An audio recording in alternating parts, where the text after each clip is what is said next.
Welcome to Salmon's Pizzeria. I'm your host, Alex Marr. We are going to go through the final pizza slice, the final crusts of the pizza pie that is the Scottish football season. Joining me is a very hungover Thomas Harper and a very, I don't really know, probably indifferent, relieved.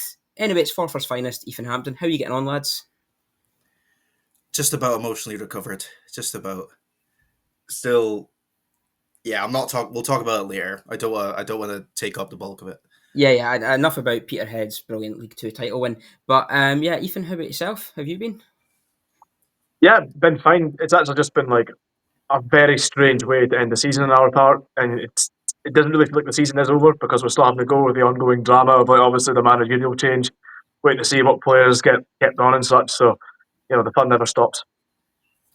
Well, when the fun stops, stop, and that's what the Scottish football season has done, which is just fitting because it's sponsored by William Hill. Pretty much. I mean, we should probably just start off with the big news. That is Livingston are back up in the big time. They beat Ross County in the Premiership playoff final on Monday night. What a time for a playoff final. Absolutely brilliant move from our main broadcaster once again. But yeah, pretty exciting final. Second leg, I think the first leg was a bit of a dud, but second leg was very enjoyable. I think, Ross County, they went into a 2-goal lead early on and it looked like they were going to be surviving for what felt like the millionth season in a row in the playoff final. But credit to David Martindale's men, a brilliant second half performance, rounded off by Tete Yenge's 96th minute, I was going to say winner, but what, fourth goal to secure it. It's not really a winner when you're already 3-2 up. But yeah, great to see an exciting final in a week of finals that have been pretty terrible football matches, to be brutally honest. Thoughts on Livy back up and Martindale's men? Yeah, I'll take the lead with this one. Got to hold up my hands up first and foremost and say I was wrong. I said a few times this season I felt that the quality gap between the top two tiers was too much for a championship side to end promotion to the playoffs. I thought that'd have been the case again this season, but evidently not. I think everyone kind of wrote Livy off after that first leg, myself included. I think that if you're the championship team, you have to win that first home leg, and I think preferably a two goal cushion, if possible. But you always have to ask yourself: would you rather be in their shoes or your own going to that second leg? And on Livy's part, when they went to Dingwall, it went from being a second leg to a one-off, a complete free hit because the scores were level, so they still had that kind of going in their favour, and they reacted really well. Like not just from going 1-0 down, but 2-0 down. They never dropped the heads. They kept kind of whacking away at it. And eventually it was a test of mentality, really, and it was Ross County that caved in despite having the comfortable lead. Um, and the quality of goals as well was like just excellent. 3 goals alone from the Livingston end. Uh, I'm trying to remember it in chronological order. Robbie Muirhead's one that put them in the lead was an unbelievable hit. I think the goal of the game was probably Lewis Smith to get them back in it. Like just waltzed through the Ross County defence in midfield. Messi, like. Yeah. Yeah, just fucking what a goal! And then of course Yengies as well does excellently well. Shows a fair bit of strength to cut through 1-on-1 with a Misa, and then just pings it top corner. No goalkeeper, no chance. And yeah, and what a season overall! Like forget promotion. Like they've Livingston in the title race fell short, picked themselves up in the playoffs. They've won the Challenge Cup. And I think I saw somewhere that they'd also conceded the least amount of goals across the championship as well. So overall, it's not even just been a great season for like Livingston on a promotional basis. Just kind of all round, they've had a great season. I think David Martindale's stock has certainly taken a bit of a hike up the way as well because it's so good just to see a manager get kept on even after a relegation. It's very rare these days, and Livingston they reap the rewards of taking that of giving Martindale that chance. It reminds me of Burnley done the same thing with Sean Dyche. They went straight back up and got Europe the following season. Like I say, very rare, but when you see it happen and then pay off, I don't know. Even from like the outside, it just feels really rewarding. Yeah, I mean, I think it's probably fair to say Ross County are probably the better footballing team in sort of style of play that they play. And I think, at 2-0 especially, they're whipping the ball about and you're thinking, right, okay, this is the quality. Golf starting to show, this is the quality being turned on. They've got like Ronan Hale, proper, good footballers. But like you say, I think the way Livingston dug deep, and I think that's the one thing that you could always say about Livingston is the mentality. The heads don't drop, even in games where that's a situation where I think a lot of other clubs, and probably include United in this, like the heads would go, and I couldn't see him Yep. coming back from that. I think probably any other team in the Championship, I wouldn't, even Falkirk, I probably wouldn't have said have came back from 2-0 down, away from home in the playoff final, having already blown a 1-0 lead from the first leg as well. So it's. I think people will have criticisms of Livy. I think it's well founded. I think support's not great. The pitch isn't great, albeit they're getting a new one. It's not the best away day. It's a pretty horrible away day, I think, probably in terms of the country, especially comparing it to Ross County. But they earned their spot in the Premiership. They finished second, nearly won the title, to be fair. And they were at one point winning the title on the final day. And, and caught Falkirk, who had, an 11-point lead at one stage. And, to win the playoff final and get back in the Premiership, I think you have to give plenty of plaudits to David Martindale. Thomas, what are your thoughts to play a final? I mean, I think and your thoughts on Livy overall coming back in the top flight is a bit of a weird one. Seeing a side come straight back up, especially when it's one of the smaller sides that get relegated. You've seen with teams like Dundee United. They're clubs Fair like enough. that. Clubs in that sort of realm who have gone down and expected to go back up, and it doesn't happen. Livingston going back up in a way. This season's been a bit mad. In some ways it didn't surprise me, but also it did. Livingston, in some ways, I think should have won the title. They had a very good record against Falkirk. They had a good record against the Ayr as well, and I'm pleased for folk I know who support Livingston. I'm just devastated that Mallard's gone because of. R.I.P. I'm devastated Ross County away is gone because it's a away day that's dear to me and my brothers and my dad. I'll miss that a lot. I do think they'll go straight back up because of McGregor's money, but yeah, I was pleased for people I know who support Livingston, but I'm not entirely happy they're back up. But it's football. Just because you're a smaller club doesn't mean you don't deserve promotion. They deserved it at the end. They deserved it 100%. It is quite interesting because I think it's a lot of it is down to the stadium being way too big for them, and I think Martindale's style of play is not great. But you think about when Arbroath were going in the title challenge, everyone's like, oh yeah, we want to see Arbroath up. That'd be a great story. And then Livingston, how's that any different? And obviously we've seen Hamilton in the top flight for a number of years and stinking out the place. To be fair, obviously no longer in the second tier either, which I'm sure Callum and Kieran will get into in the Championship pod. But it is interesting to see them back up. I think they are a club that have probably mixed reputation. I think it's fair to say. Yeah. I think probably not the most popular club in the country for various reasons over the years. But there is something Martindale's done, and I think he deserves all the plaudits and then some. And he's the manager. I think had it not been for his past and the issues with associated with his past, which he has, completely owned up to and been, fully transparent on, I think you'd be talking about him as a potential Dundee manager or a potential Motherwell manager. But I think obviously that past probably shackled to makes it a bit difficult, I think, to go to another club. But I mean, would you take him at Dundee? I'm sure we'll get into it in a bit more detail. But would you take him at Dens, Ethan? I think he's a good manager. I don't think he'd be the right fit for the Dundee job. But again, I don't say that based on his past. I just think it's quite the step up. It's one thing to do a job with Livingston, but to do a job with higher demands, expectations. I don't want to say that in a way that belittles him, because I think to come up on the bounce is a huge achievement. Because you've had to basically get rid of the deadwood. When you get relegated, the whole camp's on a fucking downer. And normally the method is you sweep in a new manager, new ideas, and everything's kind of fresh. He had to kind of manually changed the mentality of the football club over the summer.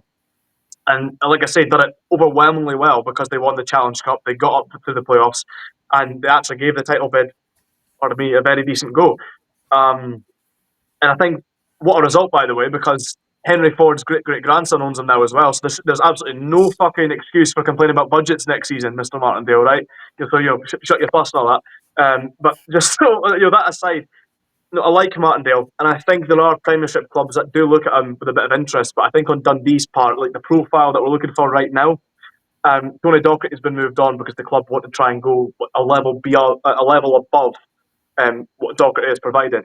And I don't think Martindale has the necessary uh, pedigree or background to suggest that he is that man.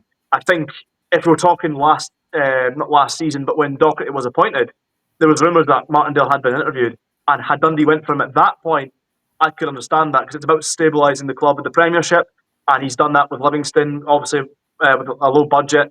A couple of decent cup runs with Livingston as well. It's worth pointing out they got the League Cup final, I think, in his first season.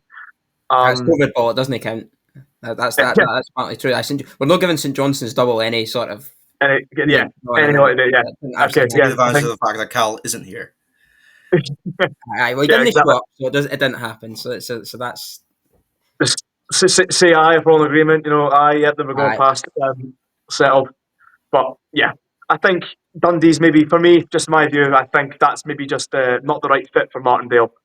But like I say, if something else opened up, say if Ross County had stayed up with the skin of their teeth and they parted ways with Don Cowie, absolutely, Martindale would be a great fit at Ross County.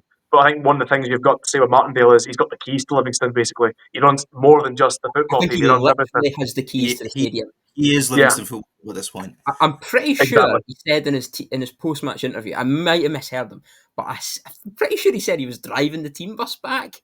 Yeah, I heard something about that. Yeah, like he said, like maybe it was just the way it was sort of he answered the question. Maybe he misheard the question, but I think I think he was asked, "I'll be some party on the bus back. We'll be having a wee drink tonight." He goes, "No, I'm driving it."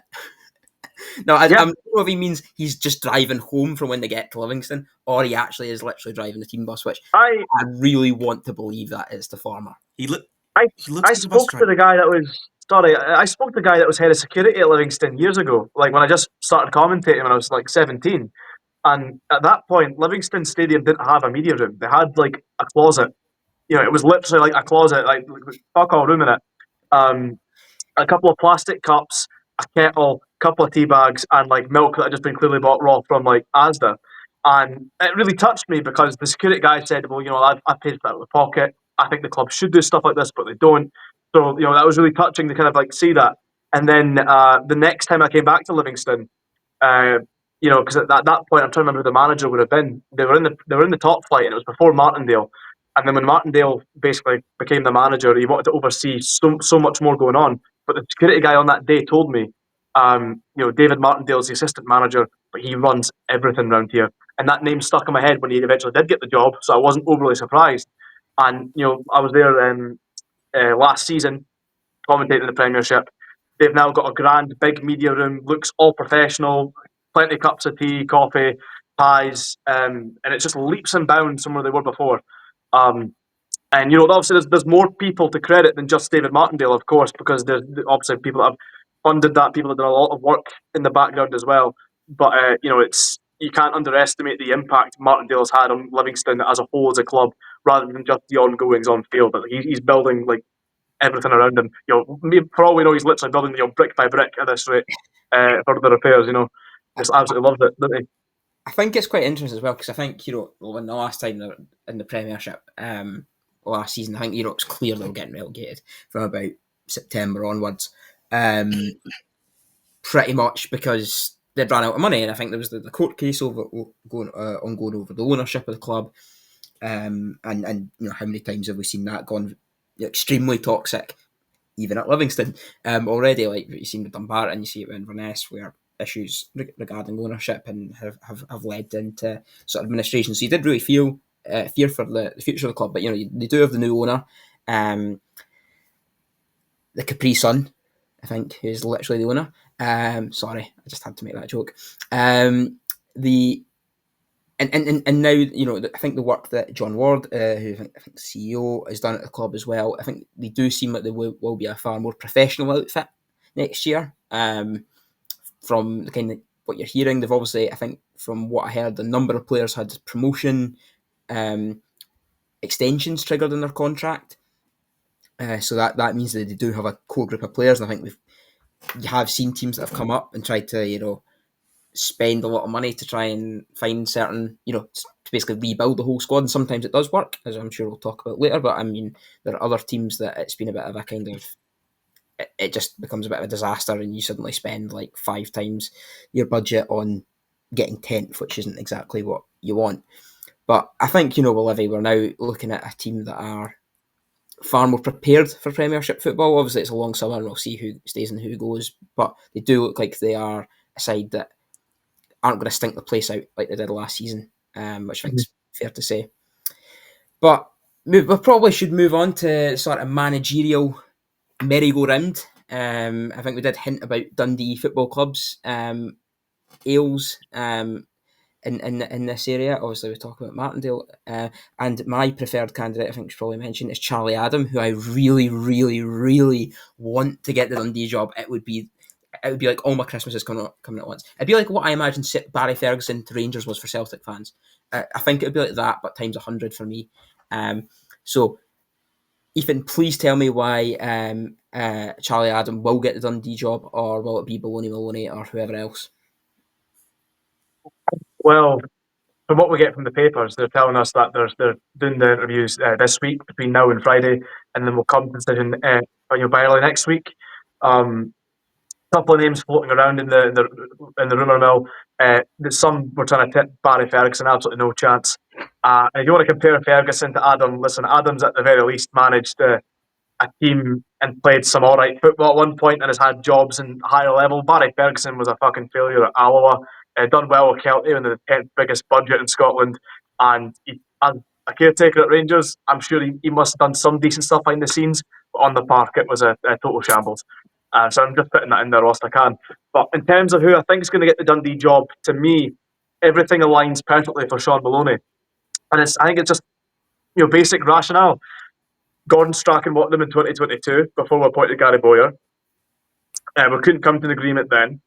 Suddenly he's available now. And suddenly we need a manager now. It's just right place, right time sort of shindig. And I wrote a piece on it on my Substack at Ethan Hampton. Just going to plug it in there. Entitled Ethan one, by the way. Yeah. Not at Ethan Hampton. I just searched that up before we went on air. Can you get your own name right? Jesus Christ. Yeah, I know. We talked about incompetent journalism. There we go. Fucking case in point. But the title was "Looking Through the Baloney of Maloney," and I think a pretty strong argument as to why Maloney wouldn't just be a good managerial appointment for Dundee, but quite ambitious and probably the boldest appointment they've made in years. That's if it goes through. I think it will be Sean Maloney. Again, that's just my feeling. But there's other names being tilted as well. I'm just trying to think them to the top of my head. I know Mark Fotheringham's been tipped. Charlie Adams' name been mentioned. I think that'd be that would be great. And he's got more United links than Dundee links, I would have said as well. He signed for Dundee twice as a player. I think maybe I'm wrong. I thought he made more appearances for Dundee compared to United. He probably did actually. I think he is a United fan, or his family United fan. To be fair, Dundee, like, half your family tends to be Dundee or United fans, so it doesn't really make a difference. But I don't, having looked at his managerial career, every place has been, it's not been great. No, it's not. But I tell you what, I prefer him over Scott Brown. Yeah, Scott Brown doesn't fit. Scott Brown's here United, it just rolls off the tongue. So it makes no sense for me as well. Scott Brown's not really done anything to merit a step up. He's just, because he's Scott Brown, he gets linked with every other job that becomes available. But, I mean, Ayr United, I get it. Ayr United actually are a decent team. They look all right. But they finished in the playoffs, and that was kind of it. They kind of used to do that all the time before anyway, but you never hear anyone raving about Mark Kerr's Ayr United back in the day. So, yeah, I don't think Scott Brown's ready for the step up. There's been other names tipped for the job, but from the top of my head, and I know I write the threads and everything, and even I'm struggling to recall them all. But there's been some interesting ones, certainly. Lee Carsley That was the interim manager at England. Has been, he's on the McBookie market, as is Jack Wilshere, as of today, has been pointed out. Is this through the One, Burnley link? Is this kind of where a um, lot of this stuff's coming?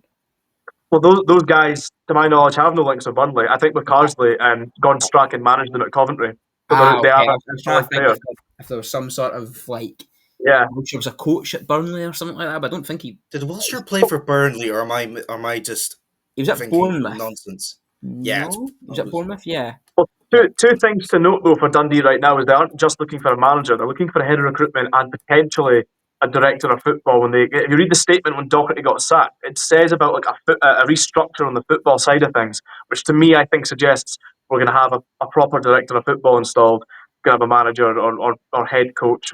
Maybe go for a more American model. I don't know. I don't know what the structure is going to be, but that's kind of where my head goes. Like when I read that. Um, so yeah, yeah, I think we're looking for more than just a manager, and it could have been a simple case that because there was a video of a bald guy meeting Strachan in Dundee, and That that was allegedly that was Carsley. quite near my house, and I was like, and not to give it away too far where I live, but and I was a bit like, oh, like, that's just kind of right next to Dundee's training ground. That doesn't mean anything. They'll be like, oh, is this inconspicuous? No, you just met at like the nearest cafe to the training ground. It's literally across the I road. mean, for all we know, that's just like one of his mates. That's like an agent or like his bank guy. It might not even be football related, but a lot of people are convinced that was potentially Carsley, and I think it's worth noting that if it was, that's potentially him going through Carsley for another contact or his opinion on maybe something to do with youth development restructure as Strachan oversees our youth academy or youth development. Carsley has been heavily involved in youth academy structures with the England national team, with Manchester City. I think Brentford as well. Um, so yeah, there's a lot of things going on at Dundee at the moment. But obviously, the managerial hunt is obviously the first and foremost thing. Tamuri Kitsbaya, I think, is who most fans probably want to bring in. I've been tooting Picking for the him advertising audience. and Morton Vicost. I've been campaigning to get the Dundee job for years. So I think there's plenty of appointments that can be good appointments. I have Maloney in the same bracket as Kitsbaya in that regard. Um, but yeah, it's exciting anyway. And when it comes to names like Carsley and Wilshire being mentioned, a lot of these guys have a background in youth development. Again, particularly mentioned Carsley. Jack Wilshire was involved with the Arsenal under-18s, highly rated at that point as well. Um, Tony Docherty and Gary Bowyer, when they were appointed, a big thing about them coming in was the record in youth development. John Nelms made a point of highlighting that when Bowyer was appointed. He said something along the lines of, he's picked up points in 66% of games where he's played youth academy graduates or something along those lines. And of course, Tony Docherty can point to his time at Kilmarnock and Aberdeen and the boys, not just that they brought through academy-wise, but even loanees in that as well. You got to remember, and Docherty wasn't shy of saying, I helped with the development of Danny Ward. I helped with the development of James Madison. I helped with the development of help me out, Thomas. There's another Aberdeen one on the tip of my tongue that I'm struggling to remember. Just so many names are flying and faces are flying through my head that I can't match. But I think you see the overriding Maybe point Ryan. I'm looking. Maybe Ryan Christie, because he's a Premier League player now. There you go, Brian Christie, precisely. So Well, that's yeah, no. I think it is. It, I think Dundee have been kind of been sort of victims of their own success last season. I think there was an expectation this season that but Dundee stuck into the top six last season. This season there was that expectation to keep that going, which I think was always going to be tougher. And you've effectively, through injuries and players being sold, like Docherty probably got a bit of a hard rap. But I do understand that you probably do want to go for a different manager and a different I think system. we need something fresh. There was a lot of overriding problems from the first season that were never solved. It's easy to say he's a victim of his own success, but at the same time, if Dundee finished 10th last season and finished 10th again, I think he's sacked anyway, because the Yeah, overriding point is it's not necessarily that we've just taken a step backwards. We've not really improved. We've not kicked on. And I have sympathy for him, but I kind of had this feeling that he maybe could have done more. well, We have to, obviously losing Luke McCowan, massive loss. Of course it is. But you kind of always have to have a plan B, and our plan B was Scott Fraser, and I think we knew Scott Fraser was going to be up for a long time. So it comes the January window, we didn't really fix that problem. We brought in Sammy Braybrook on loan from Leicester as well, and I think he played just about the same games as Scott Fraser, and then was sent back. Are you We trying to missed. tell me an English Premier League loanee isn't good enough to play in Scotland? I I'll know be shocked. I can't believe the Leicester Iniesta as well. like next you're going to be telling me like guys like Timmy Akinola or Brandon Mason, just to name two that just came out of the top of my head, who are both two of the worst players I've ever seen. Matthew Longstaff comes to mind for me. Matty Longstaff, I was trying to think of an Aberdeen one there, very good. I mean, Awful. I'd even go as far to say Jeffrey Schlupp. I got absolutely roasted on Twitter for saying Greg Taylor was a better player than Schlupp, and I've been proven right once again, and I just want to say that How on a about pod. Ryan Innes? Do you remember Ryan Innes? Actually, that's a We that just has completely gone over my head. like I probably do, 6'6" centre half on loan from Crystal Palace. We thought he was going to be awesome. Absolutely dreadful. Like absolutely disgustingly bad. A miracle he wasn't sent off every game he played. I wish he was sent off every game he played. It was just that was under he was a Neil McCann signing, but he played the full season under McIntyre as well. And yeah, fuck me, like absolutely brutal. Just wow, but you know. it is quite incredible when you go look at these players, and you I do this quite a lot. I know there's a D archive as well, but I go in the Arab archive quite a lot. And then I'll look at like a random lineup from say like 2014, 2015 or something, and I'm like, who the fuck is this player? And then you realise he actually played about 15 games, and you go, Yeah, I don't remember any single one of them. And you're looking, and you go, oh yeah, and you piece it together, and you remember, oh yeah, they were dreadful. They came on for like 10 minutes every game, and just didn't have any control of the ball. It didn't have it's better anything. when they've got something else going for them as well. Like we had a player called Mark Clock that was signed under Paul Hartley, and any other kind of career, he's forgettable because he made a couple appearances, wasn't very good, and then he moved on. But he now like owns like I can't remember if it's a clothing brand or something, but like it's like been endorsed by like Robin van Persie, and he's got more followers on Twitter than like every football club in Scotland, like as an individual, Mark Clock. And then went on to play for the Indonesian national team. It's just one, even though he's Dutch, it was just one of like the weirdest like campaign, one of the weirdest career changes I think I've ever seen in football. Because he was still playing professional football whilst like harboring this company and getting it to grow. So that's worth checking out if you're not aware of that story. Story of Mark Clock, spelled Klok. Speaking of Dutch players who play for Dutch colonies and don't play very well, let's talk about Jort van de Sande and Dundee United. I've been waiting for ages to speak about United, and I am going to revel in and maybe revel over yourself even a little bit as well. Less so Thomas. I think we've kind of done that to death over the last 2 weeks on Twitter. But at the whole point at the start of the season, I think there was fair to say there was a lot of people predicting United to get relegated. So I had a quick look on my Twitter quotes from when I asked for people to have champion, third place, relegation, playoff, and the number of people who put Ross County and United as the bottom two was quite something. Now, I think they were right with Ross County at least. But yeah, I don't think there was probably about 60% of them had United finishing 11th or 12th. So for all those people, I say get it right up you, because I don't actually remember a United team that I've actually fallen in love with as much as this one, other than maybe under like when we had Robertson and Gold. But I think that was very different because you kind of knew that wasn't going to last forever because there was young players that were coming through and you're going to be sold for mega money and go on to win Champions League, MLS, whatever level they were going to go to. But the job Jim Goodwin has done this season to get United into fourth place, to get United playing in Europe, I actually think he should have been a manager of the season nominee.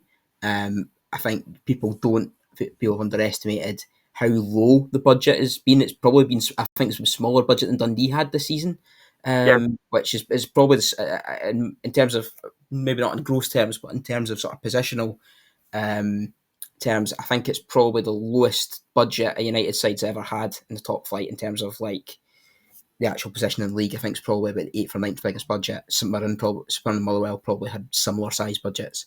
So to finish above Aberdeen, to finish above Hearts with the money that those two clubs have spent, I can't speak highly enough of. And I know it was certainly, I think the loan signings in January were pretty dreadful. Talk about players coming up from England. Rory Payton, Lewis Farini, no, not for me. Alan Campbell, I really don't want to see him ever play again. Probably three of the worst players with three worst which players. is funny.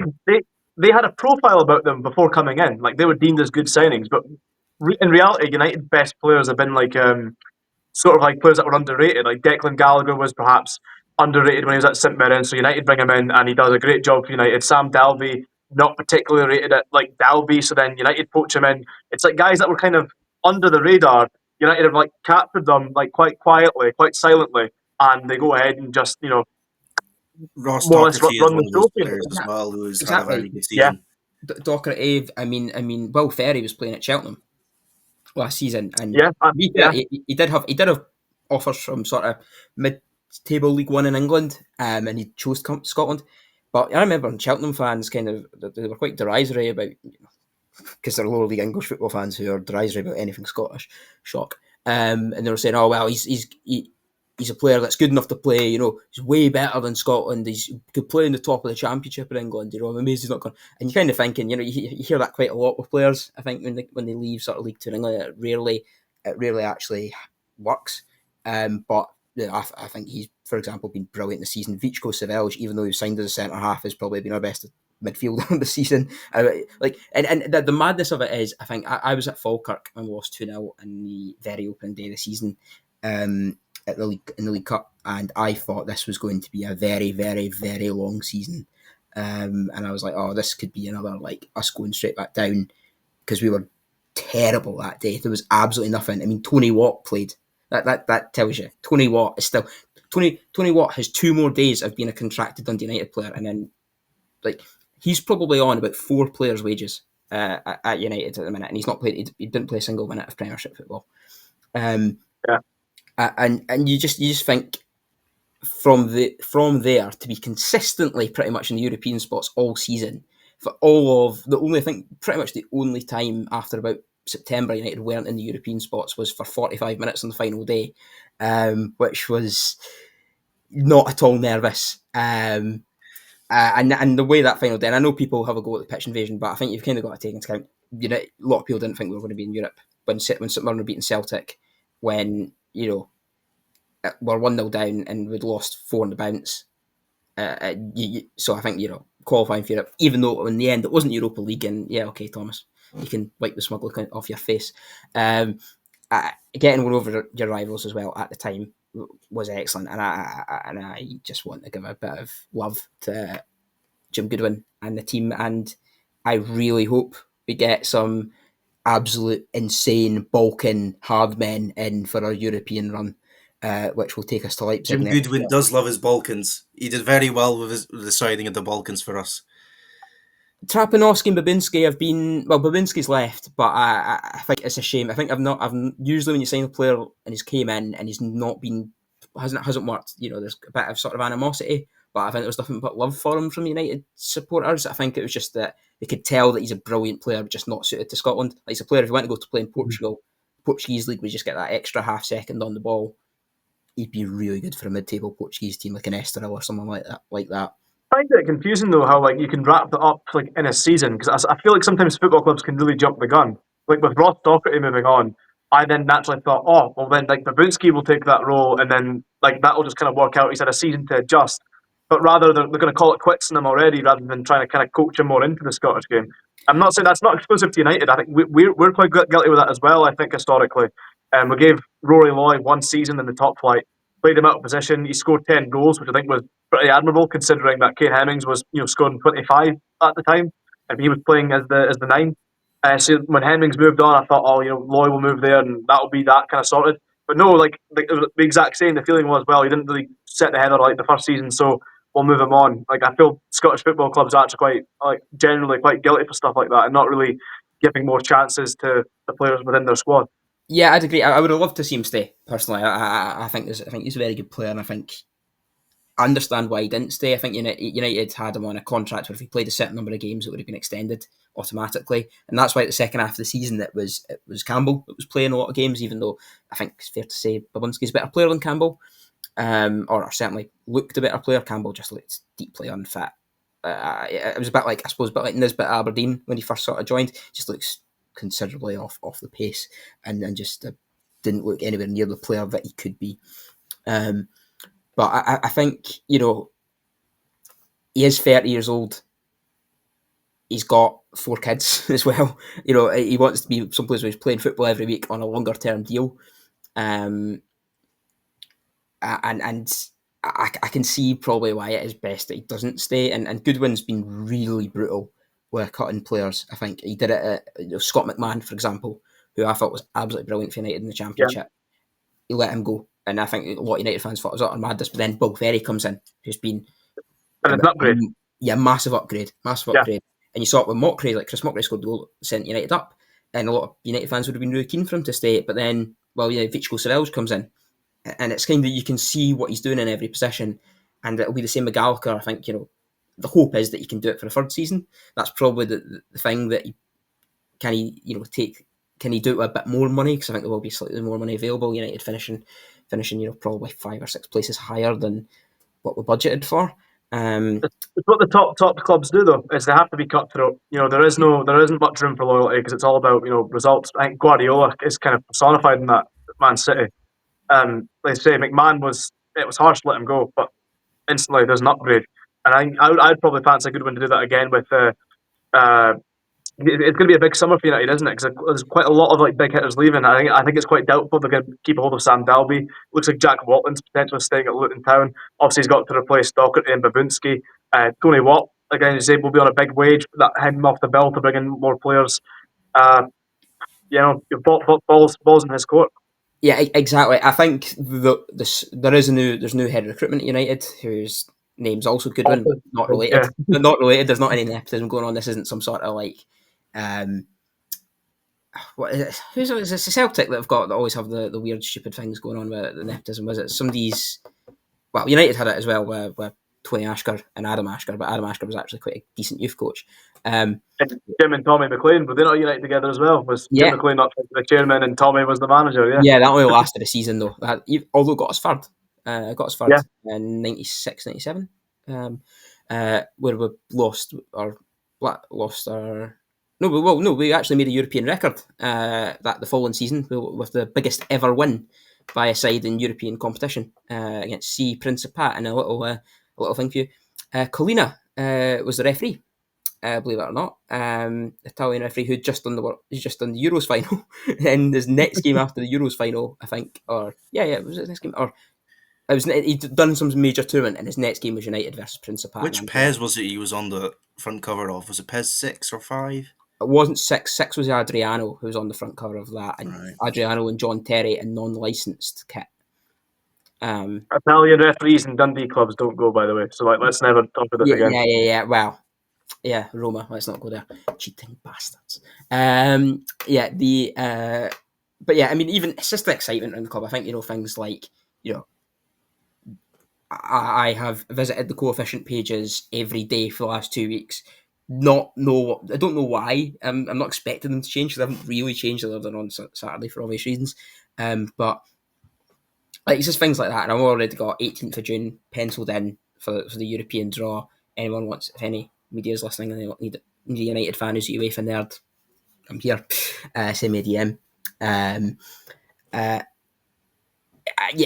It's going to be I think it's going to be a big summer. I think there's a lot of movement. United probably only have about 11 players that you would say actually have 11 contracted first team players at the minute, and would barely make a starting lineup. But the players that United do have, that pretty much all of them you're comfortable with. There's 2 that you would say, like there's Odada and Mishak, who if they're going to leave it, probably going to leave anyway.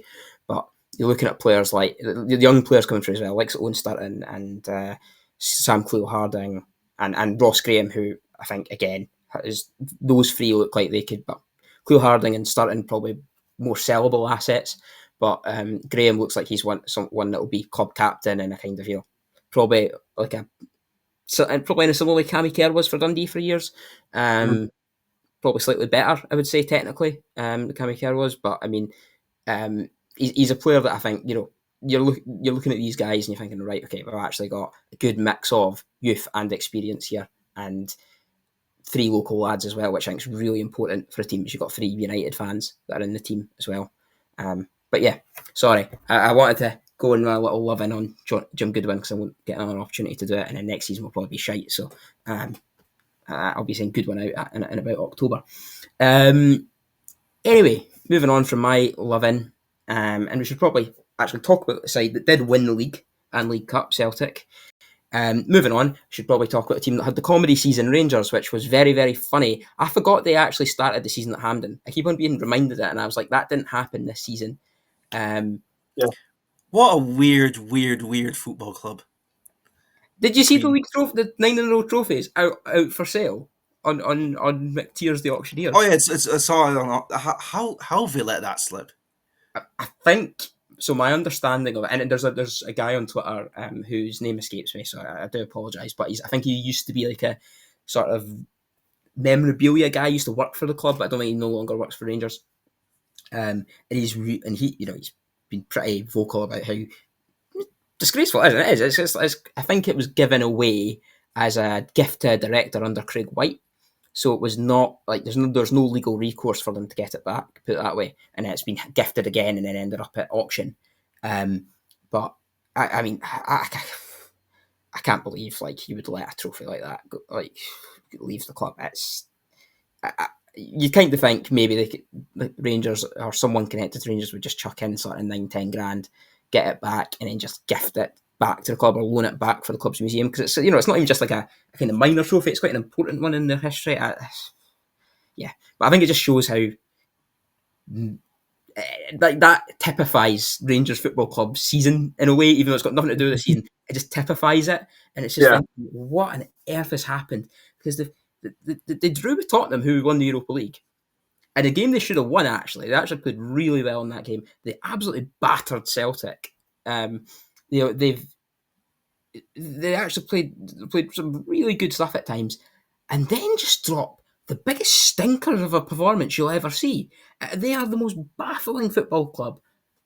What I'll say with Celtic though is the games against Celtic didn't really matter, because at that point it was just like the season was done. Like everyone knew Celtic was so far ahead. So it's like, yeah, you beat Celtic, but the pressure wasn't really on. And I think if the pressure was on, you'd fancy Celtic over Rangers. If Celtic went to that game knowing it was more than just like a derby game, which I know sounds bad because derbies are, they should be, everything to them, of course. But I think to them, as professionals, it does make a massive difference. And yeah, it'll be interesting to see how like they kind of shape up in the summer, because it seems to be like a complete mess, at least journalist wise, on who the next manager is going to be. Like 1 minute it's going to be Steven Gerrard for a sensational return, and then you look at his Instagram story and he's in Dubai, and then it's Davide Ancelotti is like fucking at the car park, and then oh no, actually he's on holiday with like his family and kids. So it's just kind of like conflicting reports all over the place. It's a merry-go-round. Brian yeah. Prisk as well. It just also Luka Modric. That was some clickbait stuff. That was never gonna. Now, Don't understand why they even talked about that. Whose clickbait was that? Because like clearly that story's been planted by someone, right? But they're giving it to Guillaume Balaguer, right? So they're not giving it to a Scottish football journalist. So that suggests to me it's probably came from the Ancelotti camp more than anyone else. And the Modric thing, that's so like it's so unbelievable. It wouldn't happen. It's just not going to happen, because he's not going to go from whatever he's on, €350,000 a week or whatever. Probably more than that. He'll go to America or Saudi. Was it reported as like he becoming as a player? Because I interpret it as like, I didn't read it. I just thought, oh, you'll be bringing him as like an assistant. Because yeah, you're right. As a player, that's completely unfeasible. It's completely. It's the sort of thing Rangers would have done in the 90s, and probably could have done in the 90s. Maybe. And we all know how that ended. Yeah, well, it ends up with a trophy on fucking eBay. I just can't. I don't want to say I'm feeling sorry for Rangers fans, because I'm not quite that. It's still funny, but and it would be this. And before people say, "Oh, you're a massive Celtic fan," it'd be funny for Celtic as well. If it was very funny during that COVID season for Celtic as well.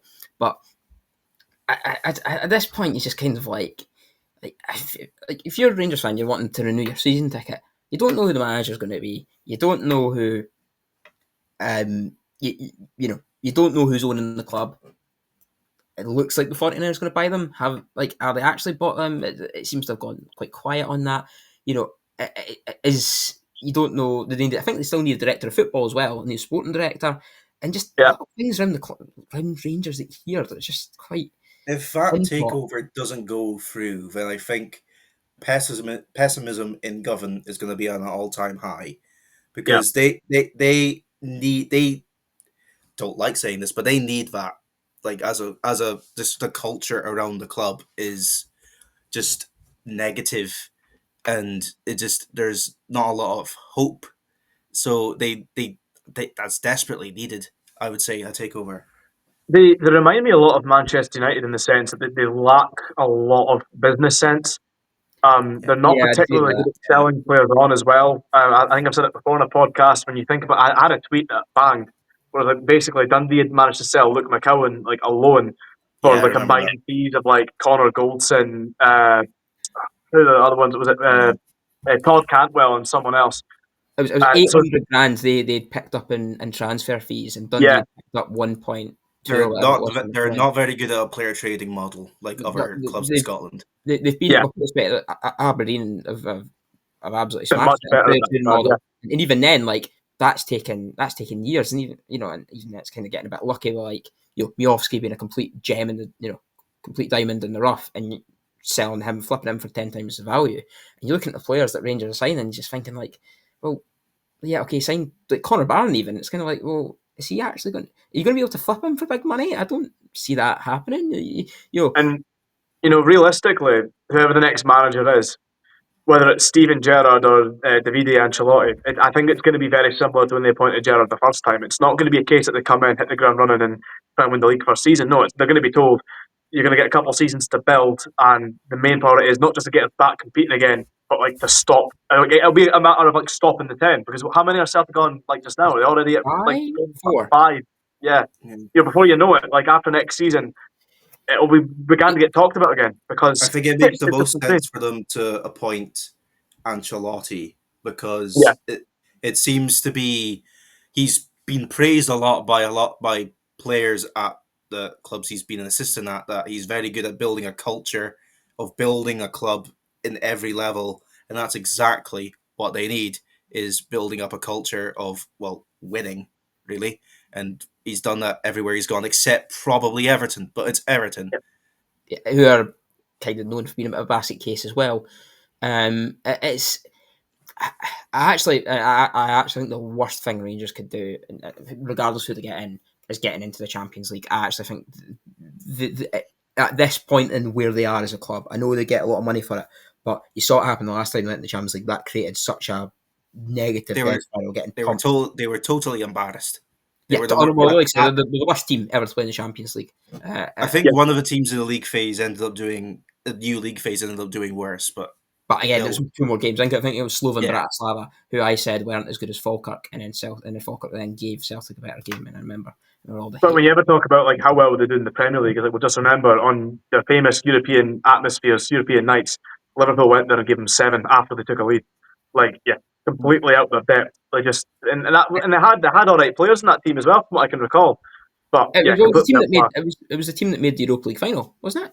Or was it? It was the Just bulk the after, bulk yeah. of it Yeah, was. yeah, it was season after. Yeah, so like again, Yeah. okay, yeah, that's probably a And it's bigger a issue. it's But a classic case that the grass isn't always greener. Like I've kind of advocated for a while that I felt Van Bronckhorst shouldn't have been sacked at Rangers. I think he done more than enough to prove Yeah. that he deserved more of a backing at the time.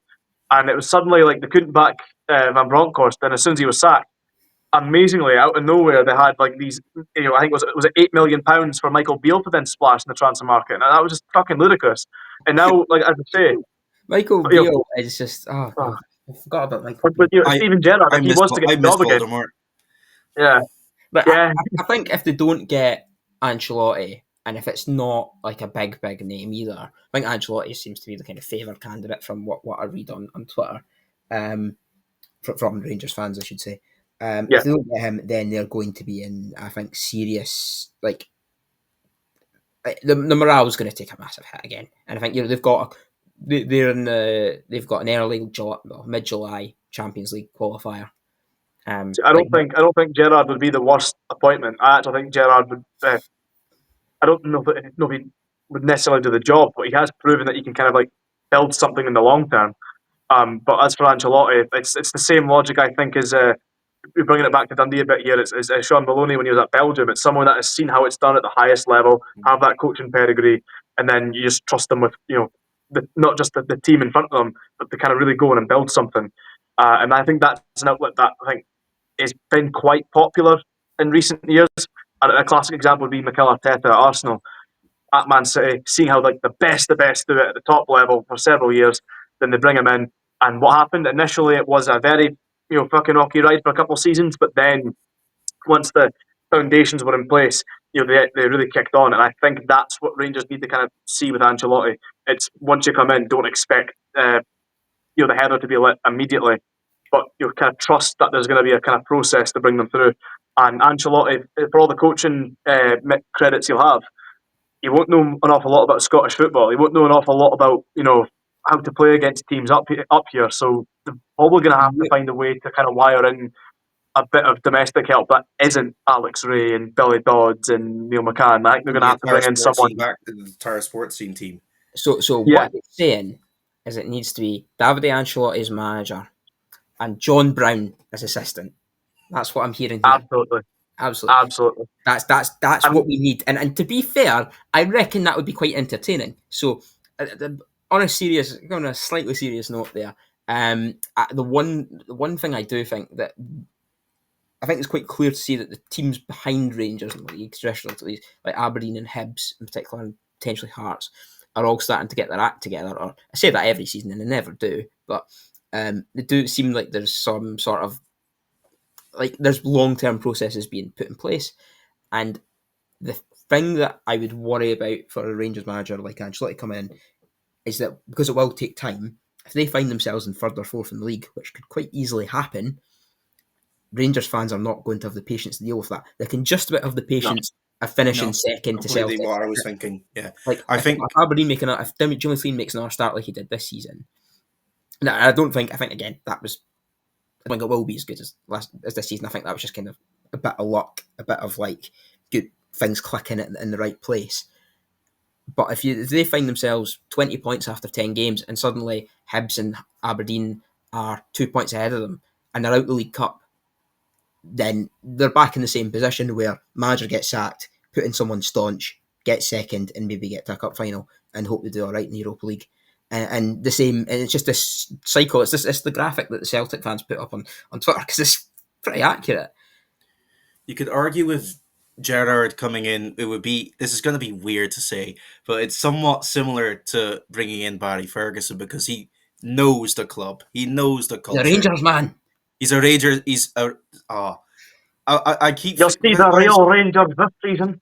When I think of the word Steven Gerrard as a Rangers man, I just think of the clip where he first sees the Queen in the changing room, and that photo of the Queen, and you could just see in his mind, he's like, "I'm not going to be popular in Liverpool after this," and he just looks like, what the hell have I got myself in for? Because I'm in a cult. If you're not Scottish and you don't have any connection to Rangers, it's a very weird club, right? I mean, there's a lot of things in Rangers that are just a bit odd, right?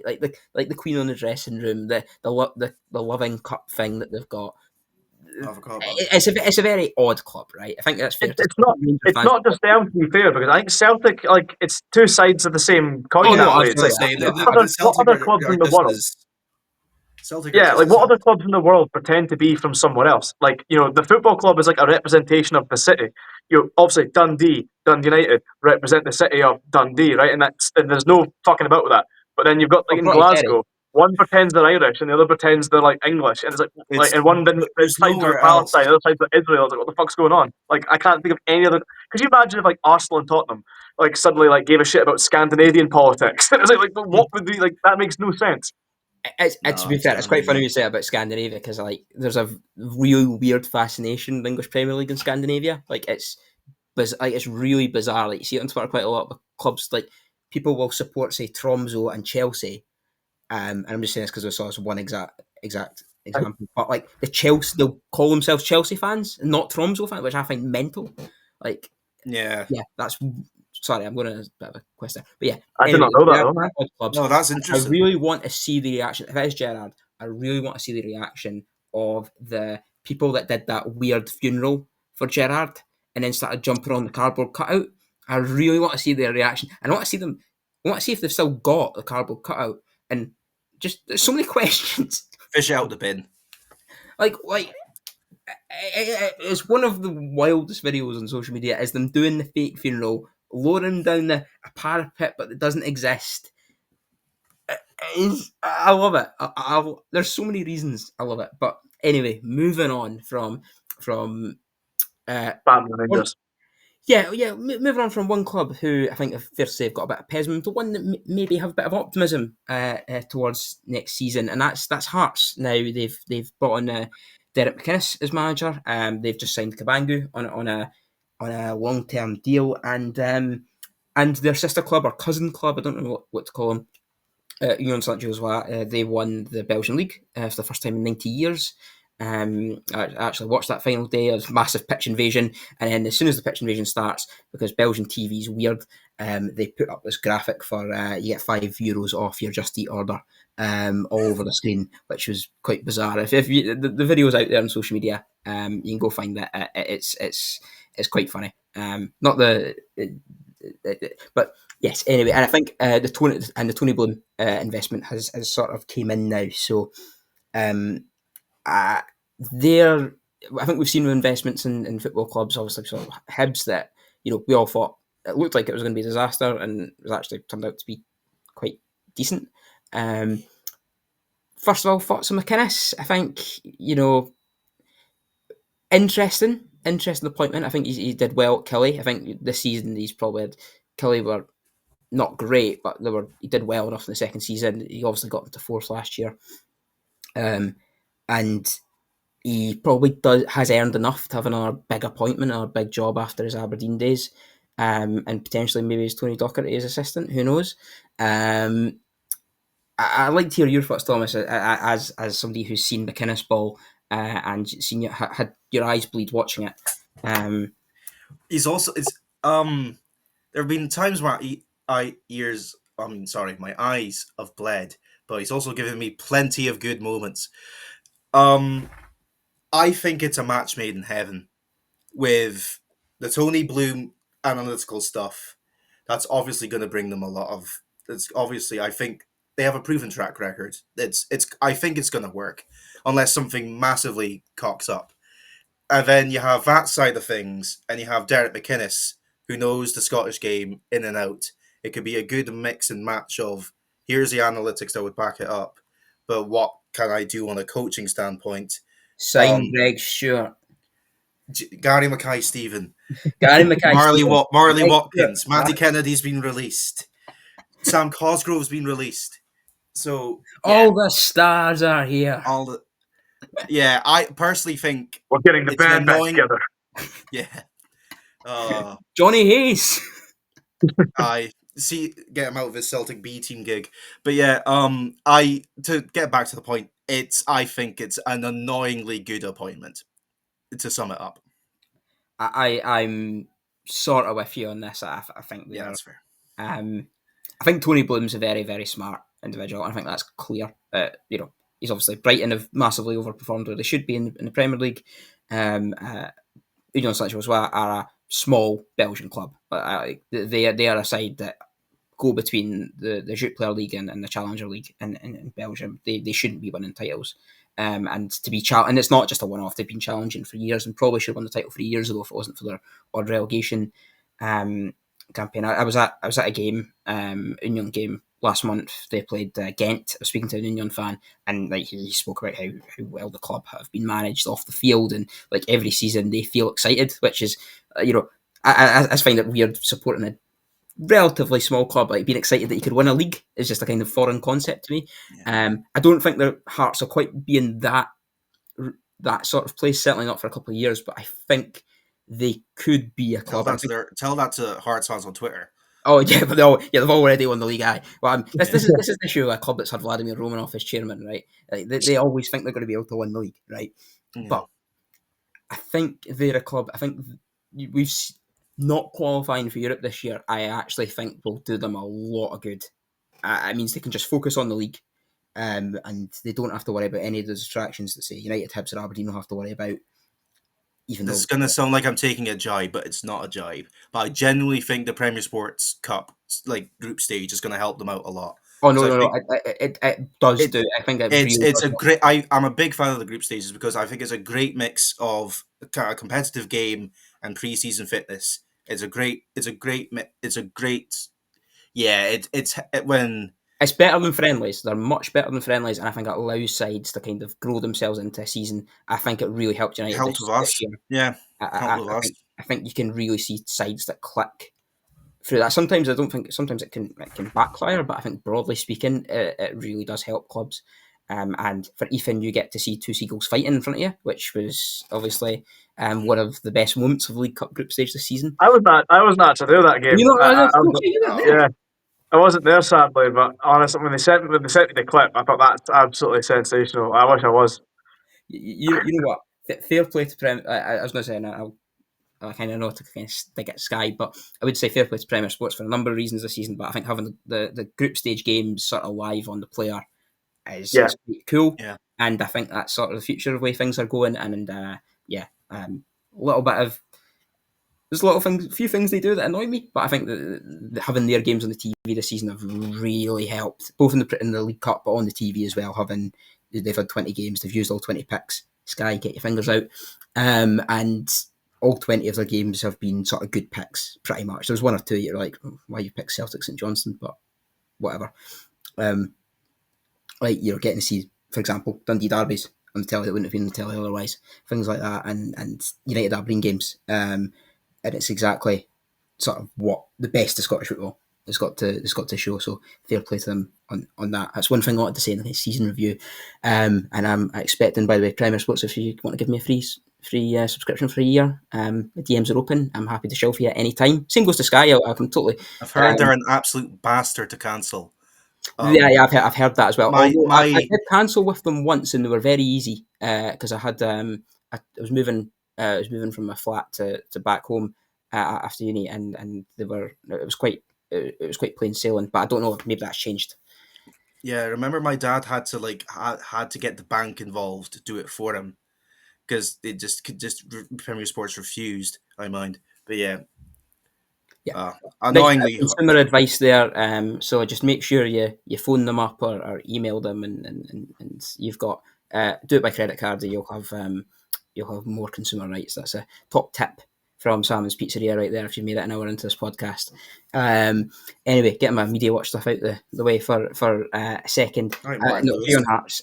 Green Hearts. They are a side that you're already looking at next season. They'll obviously have to build without Shankland. I think it's quite clear Shankland's going to leave. And where he no, goes, he's not said no yet. he's not. Yeah, Not with McInnes. they, He's they not said keep they no. keep they keep talking about it. I think it just let just go. Part ways. Part ways. I think Just there's no point. it's just making him look worse if he leaves. I actually think United could end up with Shankland. I think it's just a seems or Kelly will end up with Shankland. It feels like he'll end up at a sort of mid-table Premiership club. I And think he's lucky Hearts are offering the contract after the last season because he was he just should so be off taking. it for so long. He He should did be. start to kick on a little bit, but Yeah, that's when the pressure was off. He should be taking that contract. I Yeah, think yeah. he's played his best football at Hearts in his career. Bar United at the Championship maybe, but I think wasn't at the same level. I get he's probably got that one last big move in him as well. But then you get to a point where it's like, right, if he looks back right now and says, "What have I accomplished with my career?" I mean, to be fair, at one point it looked like he wasn't going to have a career, right? Because I think that was pretty well documented. I think it was maybe Ian McCall that kind of gave him a chance to kind of reignite things. He was kind of ready to chuck it in. But if he leaves right now and say he goes down south and he plays for Plymouth or something, makes better money, but then what is there really to accomplish down there? It'd just be business, and then you retire. Whereas Hearts with McInnes, I think that's a very good appointment. By the way, I think it's a very good fit. McInnes has got a good track record of not only like getting into cup finals and through Europe. So that alone, there's potentially silverware there. If you win a cup with Hearts, you'll be a fucking club legend, and that's what you would have look back in your career. Because as it stands, I know he won the championship with United, but again, that wasn't quite. You didn't really still have that day to do it with the Yeah, fans and that exactly. stuff. It was Exactly. I mean, curtailed I think with COVID. thinking about Shankland and the sort of I thought he was absolutely fantastic last, and I think it's fair to say. I think the second season it didn't really work as well because with Mickey Mellon, who just played murder ball, and it was also COVID, which But even Yeah. then, in that season, he still scored from 60 yards against St Johnstone. But like I remember the game at home to Arbroath. I can't believe we're 1 down at home to Arbroath. Came off the bench because we were resting him, and he scored 2 goals in a minute. And that was kind of the game that changed that season. I think that pretty much from then on, it looked like we were going up. And I think that actually put us top league, or put us 4 points clear at top league or something like that. Yeah. And and you can see obviously Hearts he's done. There's been so many big moments he's been involved in, and if he's got a deal on the table, it'll be decent money. I imagine they'll offer him.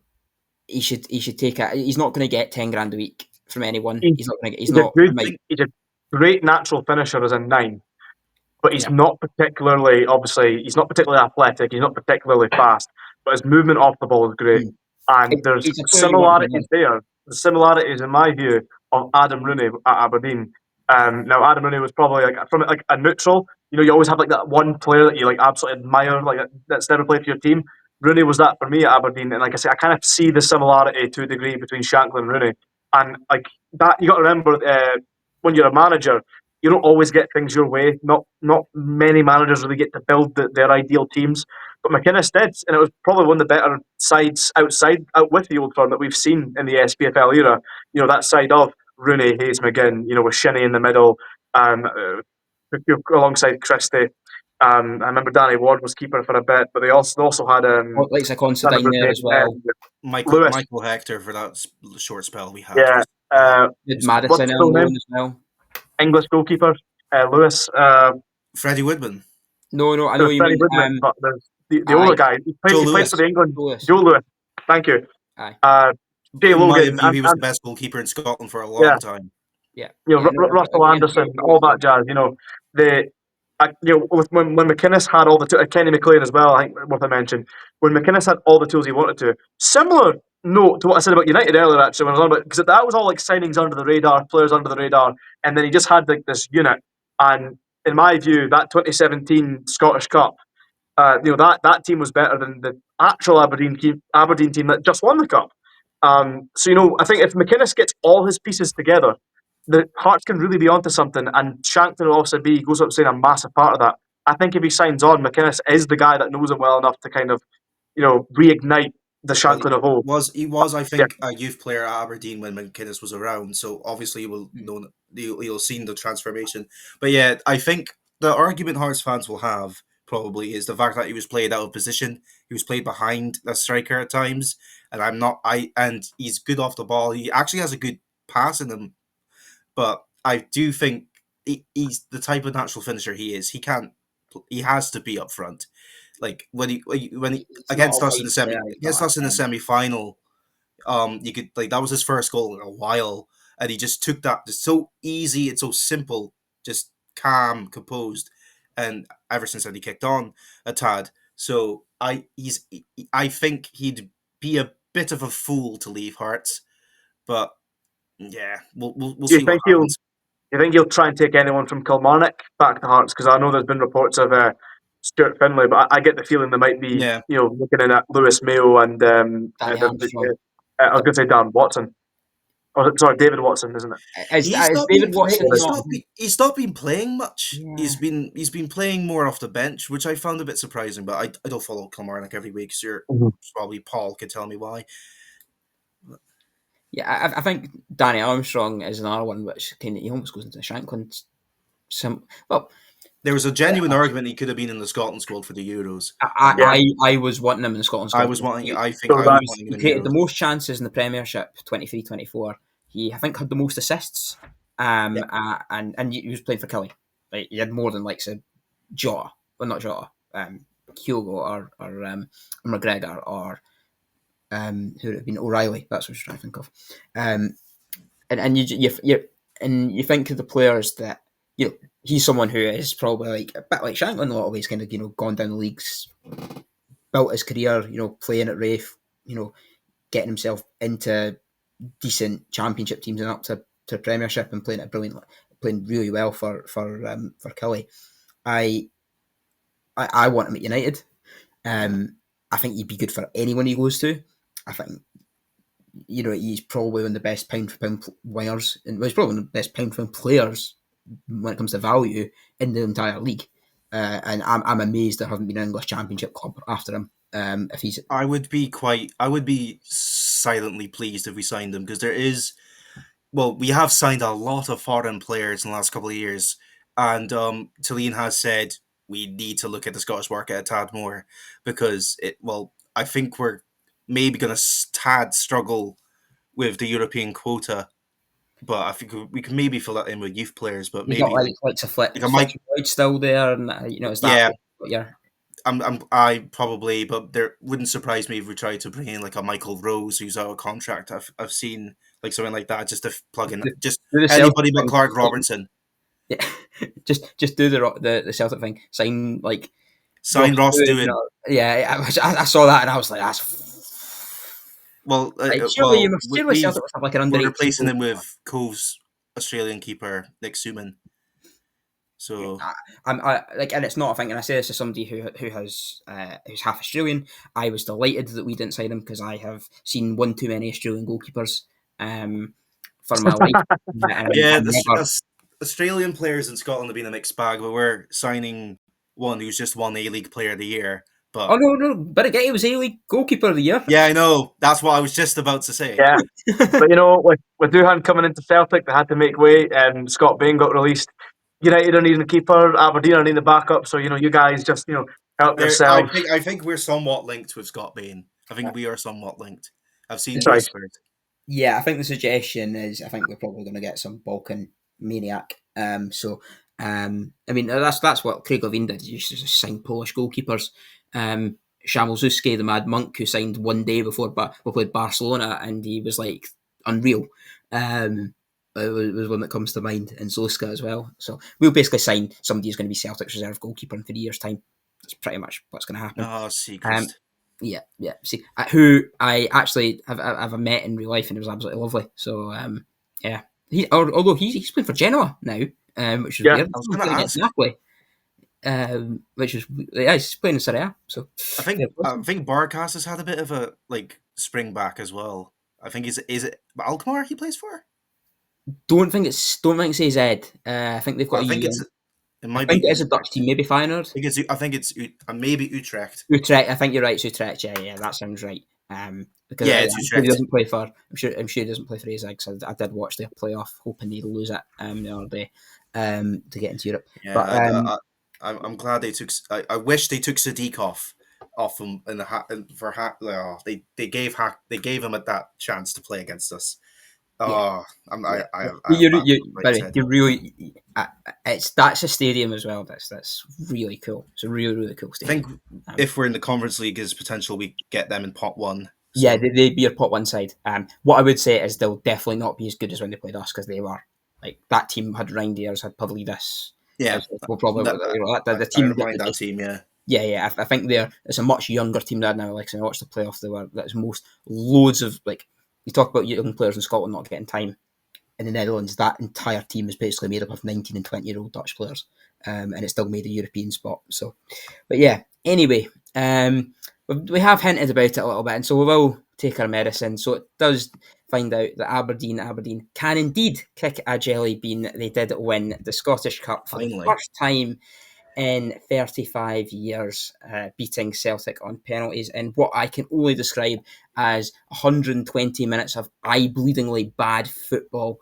I think it's fair to say it's probably one of the most rotten games of football I've watched. Oh, certainly the first 80 minutes. I think once Aberdeen scored, the players wouldn't care about putting on a spectacle. No. I was just going to say it was clearly the game plan of Jimmy Clean to play sort of anti-football. I think United did it against Celtic in December, and I think that's kind of looked like the game plan template that they built from, really restricting Celtic to as few shots as possible, few chances as possible, keeping as low block. This was proper Tilleen Elfsport. Oh well, Thomas. So we'll move on to Hibs. Brilliant, absolutely brilliant. You waste the entire show. I've not touched anything. I promise I've not touched anything. That we could not have timed that any better. Oh, I love it. Oh God, that's incredible. we've been making jokes in our group chat all week about how we were going to tease Aberdeen's out for as long as possible and not talk about them and talk about Cove and Peterhead and Stirling Albion and every other club in the country, but the Dandies. And lo and behold, Thomas has left us, which is brilliant, absolutely That's brilliant. unreal. Oh my god, yeah. Now would be the best time, Alex. Now would be the best time to say it's all time to talk about it. Certain Scandinavian manager, team of Alcari sticking on at St Johnstone for next season. You know what? Oh, On it again.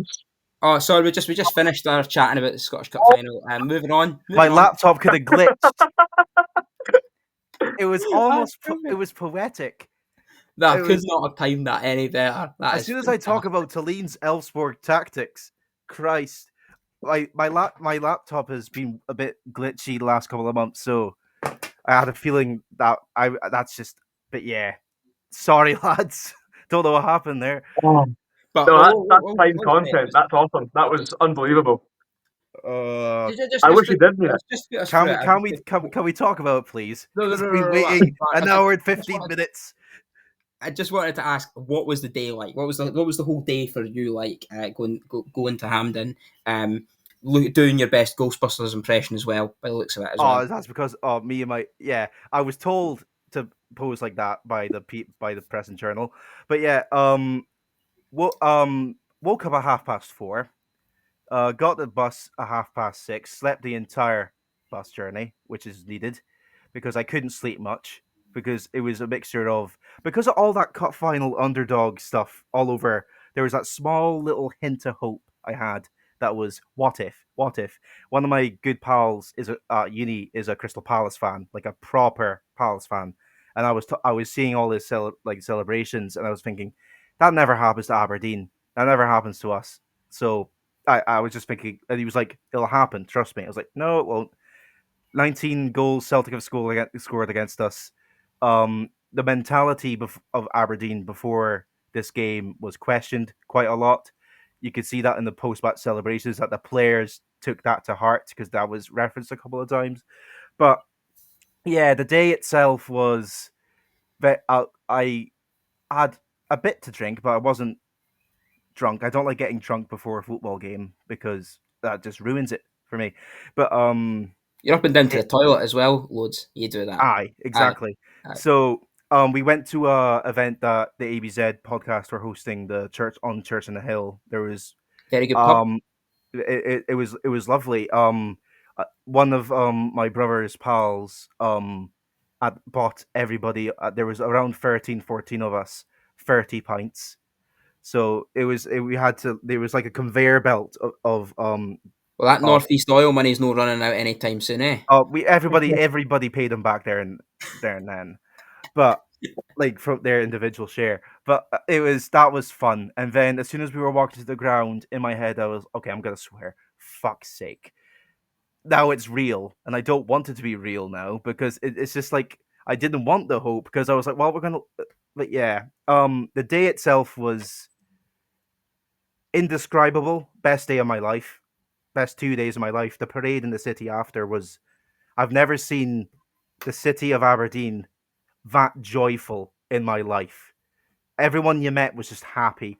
Like businesses in the Aberdeen area made fivefold their usual. Like that, they made so much money. Um, it was just pure unbridled joy, and thank you, Alistair Johnston and Conor McGregor, two of the probably Celtic's best players, doing that as well. It was just I I can't stop smiling whenever I think about it. It's just like that happened. And also just to say, a lot of folk in the Salmon Pizzeria group chat were chatting shit, and understandably, because we had not a lot of hope. And I would just like to say I'm not going to name them, but to people who were saying that, get it right up them. But but yeah, I don't ah, know who you could be referring to there. I have yeah. no clue Well, who you could be referring to. Lee, because he said if you think Celtic aren't going to win in the next 96th minute, you don't know football. Well, we won in the 120th, mate. To be fair, just to back Lee up here and tout I me, didn't see any of the messages, to be fair, only after. I was trying to get into my Sky Bet account as quickly as possible when I saw 6 minutes go up on the board, and for some reason Sky Bet was down. I think because the playoff final was on at the same time in England, and I couldn't get the bet on because I was going to put a bet. I was going to put like 40 quid on Celtic to win in 90 minutes or something ridiculous. Maeda's I've chance. seen this so many times before. Maeda's chance at the end. Mitov was I thought he was going to score. Mitov was absolutely brilliant. I'll name a few players who I thought were absolutely brilliant. Notes there, Jack Milne, especially for being such a young player. Well, actually, he's the same age as me, 22, 21. Third or fourth start ever, I think, in the season, and he had that good of a performance. Basically, dealt with on his day very good Adamida, very decently enough. Notes there I thought was brilliant. I thought Shinnie was looking more like himself again. Morris, when he came on, was that was peak Shaden Morris. Papa Habib, the substitutes we made changed the game. Tanti Polvara gave us a lot more energy. Papa Habib Gay decided to not give the ball away for once, and in the lead up to the Shaden Morris's goal, twirled around Celtic midfielders, passed it off. Palaversa passed it off, and Kasper Schmeichel decided to punch it into his own net. I was just at the site. I was in like section C2 at Hampden. I had a perfect view of that goal, and it was just I was able to take my friend from South Africa, who he's a disillusioned Man United fan, and I've made him Dons as fuck recently because I took him to the Heart semi-final, and now he's in it. Now he's in it for his life. And he was scratching up my arms, just going mental. I was going mental. But as soon as it died down, I was like, shit. Now they've yeah. Sorry if I'm just rambling and rambling. No, this is what we need to hear. You deserve it, mate. You deserve it. My thoughts, it's just when I finally had time afterwards to settle down and watch all the content afterwards of all the what really pleased me was showing how human Jimmy Tillina actually is. You could see how much he cared because he's had to sacrifice a lot. His wife and his kids are still in Sweden, and he's been through a lot, and he's had to. You can tell in interviews he's playing that character of this doesn't matter, everything's fine, but you could tell it was pissing him off. We've had a weird season, undefeated in 12, 13 games, didn't win for 3 months, what felt like 13 months, 3 months, then only one loss in 12, and then we absolutely fucked up the split. Dundee that day at Tannadice, which I had a feeling was going to be a big game anyway, I deleted Twitter that day. It was just awful, awful, awful. I was peak pessimism, yeah. And Dundee United's Twitter especially annoyed me, but they had every right. But as we know, Aberdeen got their own back. And also, just a cherry on top, it's gotten Watford would get in the Premiership, guaranteed group stage football, which is probably going to be the Conference League. I think it'd be better if Aberdeen are in. It would be in the Conference League because the Conference League teams are looking at a lot weaker in other years, but it's still a quite competitive Conference League. It's always going to be competitive, but what the way the Conference League set up is that for a club like Aberdeen, in theory, or a club like Hibs, or potentially a club like, well, probably not United, but probably more like Hearts, is that they can go far, really far into a tournament, and if they get a bit of luck, they can even make a semi-final or a final. You know, you've seen that where you've seen reasonably small clubs make it quite. You saw Celtic from Slovenia made the quarterfinal this year, so and with the new format, you only need to finish in the top 24. Hearts should have done it this season if they didn't lose to a bunch of Moldovan plumbers. But I mean, you saw it with United, I think 2 weeks ago, where that game really defined the season for United in terms of Jim Goodwin having a good season. And the Scottish Cup final, I think, is done exactly the same for Aberdeen. Like, Tulane, there would have been a massive doubts, I think, had you lost that. Being like, oh, you bottled what looked like it was going to be a third place at worst. You know, it's been a pretty terrible end to the season.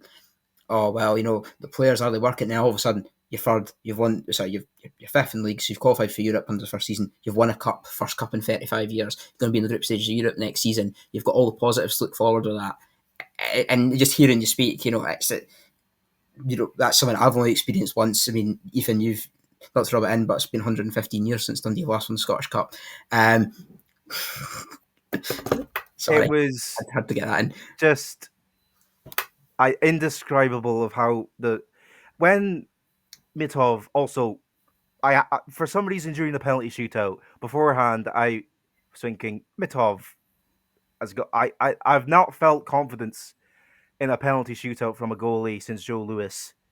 Mitov for some reason loves saving a penalty. He knows how to deal with penalties, and I was looking over my brother at times, my older brother Callum, who every single penalty, just no reaction, just no emotion because he just didn't want to. Just this, and also like when it was saved, I felt 76 different emotions at once. It was cathartism, it was anxiety relief, it was pure joy, it was what the actual fuck, it was shock, it was just I cried. I also kind of didn't cry. I was in that weird stage of I want to cry so much right now, but the tears are coming, but it's not coming.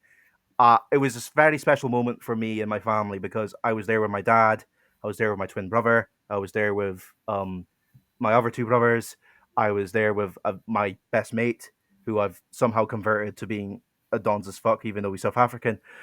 And I was also with my brother's fiance. It was just a really emotional moment because also personally I wasn't there for 2014 in the League Cup final because I was ill. I was watching it on my TV. I was how old was I don't want to think about how old I was. I was young and I was incredibly jealous but it was a little bit of personal vindication. I've seen that now. I've seen the taste of success that my dad had when he was younger. It's just yeah. I can't really articulate. I've tried my best on a podcast to articulate what that feeling was, but I just can't. It's just special. I honestly, it's.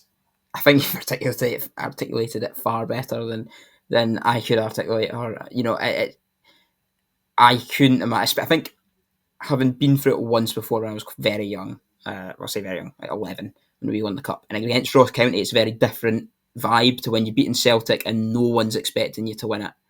And You I know I'm you biased, but we genuinely deserve that. I think. Oh, Winning- I think I think the way Aberdeen played was exactly how to play in a cup final where you're up against it. The thing that And could given the especially thing that was- Aberdeen had been taking an absolute battering against Celtic in a semi-final at Hampden, I actually can't think. I of a was there. Celtic That's the only time I've ever left a game early in my life. It Well, was to be fair, for Celtic fans, they usually leave at half time when they're 3-0 up. I Yeah. Yeah, what but was so weird about about Celtic in general was when they scored, they did not give a flying fuck. No. when it they was a scored. weird goal though. I and think that's and what also and also I could see from my end, Celtic fans hardly reacted. They were just like, "Way, we scored! Well done, lads! Score number 7." I actually don't think, like, before the Scottish Cup final, I genuinely can't think of a cup final where I've ever thought it's going to be as one sided as this. Like even when Celtic played Inverness, because it was like Inverness put up a good fight. exactly. It's quite old though, right? Because I can remember Dundee United playing Celtic in a League Cup final. I watched that on the TV, and I can't remember if it was to put Celtic 2-1 or 3-1 up. But James Forrest scored a pretty decisive goal, and it was the exact same. Like you would have thought Celtic scored in the pre-season friendly. They just did not give a toss. And even though it was 3-0 against United, I 2016 actually Cup genuinely final. felt like a bit of sympathy because you're like, for the other set of fans, it means everything. Yeah. But for the Celtic lot, it didn't really matter. And yet, the weird thing is, like, if they win it, they're not bothered. But if they lose it, there's still plenty of room for meltdowns. And that was quite funny. I've seen a lot of them like calling for Brendan Rodgers' Brendan head and Rodgers stuff. has Like, not been backed enough, despite the fact that he spent £20 million. On 2 players. 30 million. He spent 40 million this year. Just Yeah. It's I've insane. seen a lot. I've been messaging a lot of reasonable Celtic fans. The ones that I know personally Laughing, are hopefully. yeah. I was Right. I was one of them was literally like 500 words of me just saying ha ha ha ha. But the one time with depending on the person it was, I sent a different message. If you know what I mean. Of I love Yeah. how you've gone in some sort of like Hootsuite software, or yeah, like digital who software gave to it to send me? mass Who I was emails. like, who gave it to me the most when Aberdeen got beat 6-0 was kind of in my brain. Keeping receipts. Um, Yeah, like yeah, people left me on red sometimes. I fighting fair enough. I put up a picture of Callum McGregor crying on my Yeah. Instagram. That was funny. Well, I have two notes on the final itself, and the first one was I think Alex is right. Aberdeen played it the exact way like they had to. But like going into it, I wrote Aberdeen off. My first thought when I saw the lineups was, how the fuck are you meant to compete? That Celtic midfield, right? Two out of the three players in the starting three. So you've got to disinclude Cal McGregor because he came to the youth academy. Between the other two, Bernardo Silva and Ari Engels, that's a midfield worth £17.5 million. Forgetting the fact that Adamida's up front as a £10 million striker, and the manager is on English Premier League wages, and the goalkeeper is on English Premier League wages. It's like, there's only so much that you can really do against that. And in Out Aberdeen's of case, our entire back line that day, the only person we spent a fee on was Jensen. The rest yeah, were free yeah. signings or a loanee. And the two things that stuck out to me watching Aberdeen, first and foremost, was that you can see like towards the end, not only were Celtic frustrated, but they were out of ideas. They were trying to throw the kitchen sink, but it was just they had no real creativity about them, no X factor.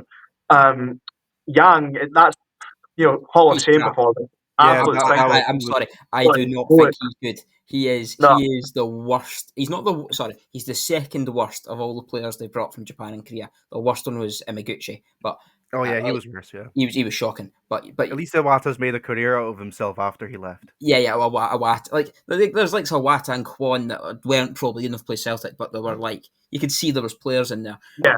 Yeah, Yang is. Yeah. He's been. I've seen him a few times, and I cannot like. I'm like, you'd be better playing Forest. You'd been better starting Forest than playing Yang. Yang's just Forest Yeah. ripped apart Graham Shinney at And Pataudry. and Um, Papa Gay. Big shout out to Papa Gay as well, yeah. because see when he came on, the dynamic he was changed brilliant. completely. He bullied Celtic every single time he was asked to. And it's not even, a target man, I always say, has to hold up the ball, link up well. But one thing he done, right, that's probably went like completely under the radar in regards to this cup final, was in part of frustrating Celtic, it's all about kind of keeping them at an arm's length. When Papa Gay gets the ball, drives 40, 45 yards and puts out for a throw in. Yes, like the move hasn't come into fruition for Aberdeen, but it's just taking that, it's running down the clock and it's giving, more distance from Celtic to work from the back again. Just Yeah. little things like that, like take a bit of edge off, a bit of pressure of other players around them. So I think I've spoken to Aberdeen fans that don't rate Gay, but for me, he was one of the best players in that final, just for those little kind of moments like that. He's had an interesting season. You could see the quality he has. It's just he's not consistent enough. Uh-huh. That's the thing. He has a lot of qualities I quite like. He's very physical. He's deceptively fast. We saw like that goal he scored against Motherwell where he ran from his own half, skin free defenders, goal. Um, Speaking on how we played it well, that was Tallinn at Elfsborg. That was the Tallinn that was advertised. He was not like games where they beat Malmo comfortably 3-0, but they only had 70% possession. Like that that's the Tallinn that was advertised. That was pure flowing attacking football. Well, it wasn't pure flowing attacking football, but wasn't afraid to give up the ball because he knew how to set up a transition, and our transitions in that, especially in that 10-minute spell in the second half. I think at one point, when Shane Morris got the ball, that was louder than the reaction that for the goal, because that's exactly who you want on the ball 10 minutes to go is Shane Morris, because even though you know exactly what he's going to do, you can't stop him because he's an Olympic level sprinter at times. And Celtic getting nervous as well. It kind of comes full circle what I said before. When they had those games they got beat off Rangers, like I thought the pressure wasn't really on. Well, this is quite interesting. The pressure you kind of saw was on it in this case for Aberdeen, and they really struggled to cope with it. I actually didn't, I didn't really ever write Celtic off at any point. I thought in normal time they're going to win it. Again, I was kind of like you, and when I saw 6 minutes added on, I was like, there's always going to be a late chance. But once it was saved, I thought, extra time, I can't see anyone scoring. This is going to go to penalties, and I'm a big believer that the first penalty sets the tone. And so obviously, as soon as Shinnie sticks the top corner and Meatop says the first one, I'm thinking, there's no looking back here. Aberdeen are winning this. Celtic But by the way, our penalties were absolutely top drawer. Yeah. I was just going to say this. I think, well, I don't know if there's been more in this, but I'm like 90% sure that Aberdeen planned exactly where to put all the penalties, because what Schmeichel does, because obviously Schmeichel, I know exactly what you're going to talk about. I was going to talk about this. Yeah. So Schmeichel crouches down so he can get down to the bottom corner each time, because he's not got the athleticism that he once had. So he crouches down, and by doing that, he's not got the athleticism to get into the top corner. So Aberdeen put every single penalty, I think all but one, I think. Bottom left. But also his right shoulder is still giving him a bit of nip. So I think that was deliberate as well, because we put every single one to the left. Yeah. So I think that was deliberate. And they were all good penalties, and especially under the pressure that, the pressure of being a shit second half of the season, pressure of the club winning a trophy, which they haven't done in 11 years, and haven't won a Scottish Cup for 35 years. Squad's mentality has been questioned quite a lot. Yeah, and it's been questioned a lot by the fans as well. And rightly so. It seemed like every single season, it felt like the same problems were propping up, which had spelled another couple of questions of what's going on at the club here. Why are we having these same issues nearly every season? But it was the biggest middle finger you could ever put from when under media scrutiny and fan scrutiny is, well, you've proven you're wrong now, and what?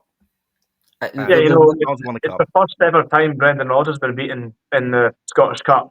It's the first ever time he's been beaten in a cup final in Scotland as well. So that's a unique record that not only Aberdeen holds. Also, I think ever just in general, he's not lost. He's always won a cup final, even for Leicester. Yeah, I think that's true. Little old Aberdeen doing it. That brings a massive smile to my face. And also, the fans were absolutely brilliant. I know Hampden, I've said this on Twitter once, that Hampden's acoustics is not the best. You can't really hear the opposition fans. But from minute 0 to a minute 120, Aberdeen fans did not stop. They were just... That's the one thing we've been quite, well, in the stands anyway this season, we've been very good at pushing them on and giving them, and some, like how... Like it was notable on the TV. You're the 12th man. You're the 12th man. We really were the 12th man. I thought we were. I just in the highlights, you can only hear Aberdeen fans singing. Yeah, that is completely the case. And usually when you watch games at Hampden, I think just by night, because usually the Old Firm win, and they usually have more fans, that you can hear like them singing the whole game, and you can barely hear anything from the sort of Diddy Club fans, as it were. But I think, again, it shows, why you have a 50-50 ticket split for cup finals. It's an absolute joke that's even suggested otherwise. If it's a small club, but if it's any of the clubs that are, United, Aberdeen, Hibs, Heartside, they're always going to sell 50% out for a cup final. And it's been proven that they will do. So most teams would for a final. Like Queen of the South had a fucking great, doesn't have a massive following. Great show. Gretna had a massive showcase for the final. Had 18,000 when they played us. St Johnstone had 18,000 when they played us in the cup final. Yeah, it's the idea that the whole it's a day out, and I think it's the calling card of morons is when they say, oh well, regular fans don't get a go. So shut up, right? It's this cup final, 50-50 split, unless the I remember a lot of Aberdeen fans making jokes, being like, "Oh, I've just got a ticket for my granny's dead." That sort of thing, and I think Dave Cormack and everyone at Aberdeen ticket office played that perfectly. Of Aberdeen fans, I think, thrive on the fact that I think every club feels this, but I think especially with Aberdeen, with the siege mentality, us against them, everybody hates us. Glasgow. But it's just but like they fry. They know how to tap into the.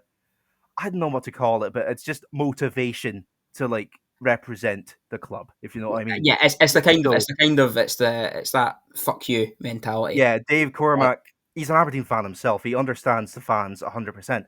So I was just going to say on Dave Cormack, I'm actually, I'm very happy for him as a chairman to have won a trophy with the club. I think he has definitely put his heart and soul and a lot of money into the club and to try and change he's it just put from. in a lot more money as well. Yeah, Yeah, and It's just great for Scottish I've football as well, isn't it? Like, it's just so much healthier to see like another logo on like the winners board because like you look at like trophies won in the last 10 years, it's all Celtic, Celtic, Celtic, Celtic. So have St St Johnson, St Johnston Johnson. and Aberdeen. It just makes it so much healthier and better, and you want to see more of it. And it's also nice to see that at least one of Sir Alex's clubs isn't fucking letting them down. Aye, yeah. exactly. I It mean, the felt like way Stirling should have played this season have been shocking. Um, it uh, felt like to just one final thing to say. It felt like football healed in a bit, A little bit, yeah, like recently, but healed a lot because of all these like trophy droughts and all these like go ahead Eagles of all clubs winning a trophy, and just like also like in Germany you could see like Bielefeld, even though they didn't win it, Bielefeld making the cup final. Crystal Palace, who was extremely happy that they got that cup final because yeah.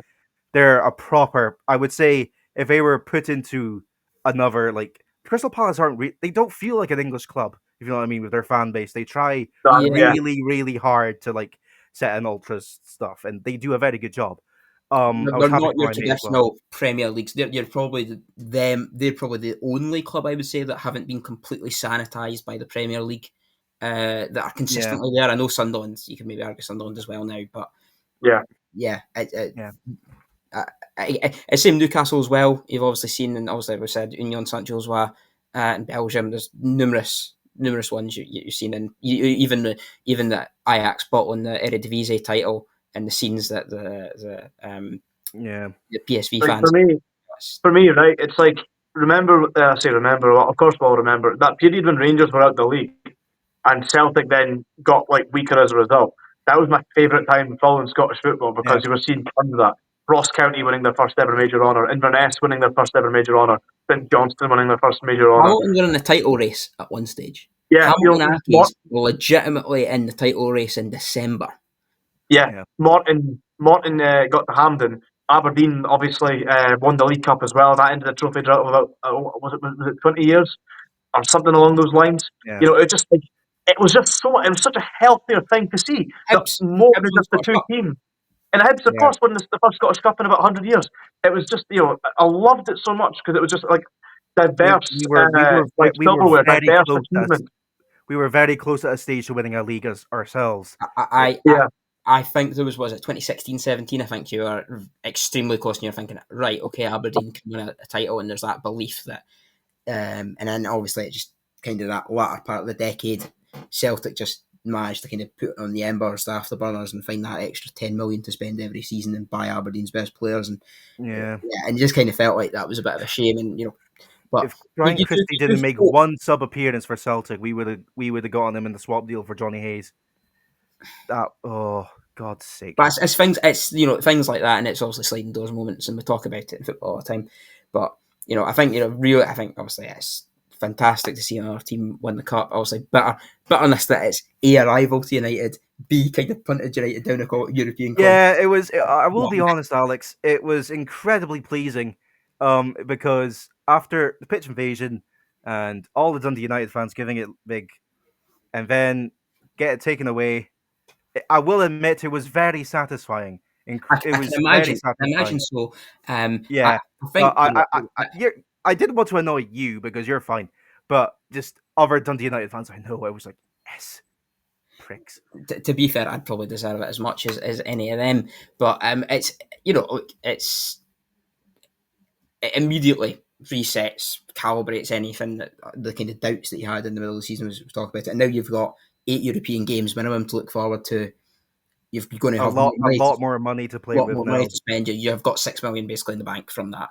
Um, There's uh, also potential of the Ferguson money, but he seems like he's leaving every summer. So it feels like from the lowest of the lows, Aberdeen are now on the highest of highs. And it's just, I still feel like I'm in a coma, But also, if I was in a coma, why am I dreaming about being on the Salmons Pizzeria podcast? Because there's no better place to be. Well, they should want to be. Yeah. Yeah. Right. And maybe this is purgatory. Maybe the purgatory is between the cup final and your actual European games, and there is no insight. And it's just this era with no football. Would be an interesting limbo.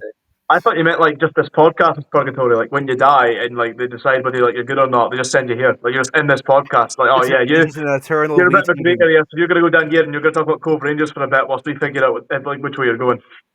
Right, yeah, pretty much. You've got to come up with some good chat about about lower league players and about what's gone wrong at Forfar Athletic and Russell McLean moving to Stirling Albion and everything like that, and how Bonner Groves will react. Somehow Ray McKinnon's back. That sort of thing. Yeah. Like you make it sound like it's like in Star Wars. It's like somehow Palpatine. Yeah, returned. that's exactly. I was so glad you picked up on that.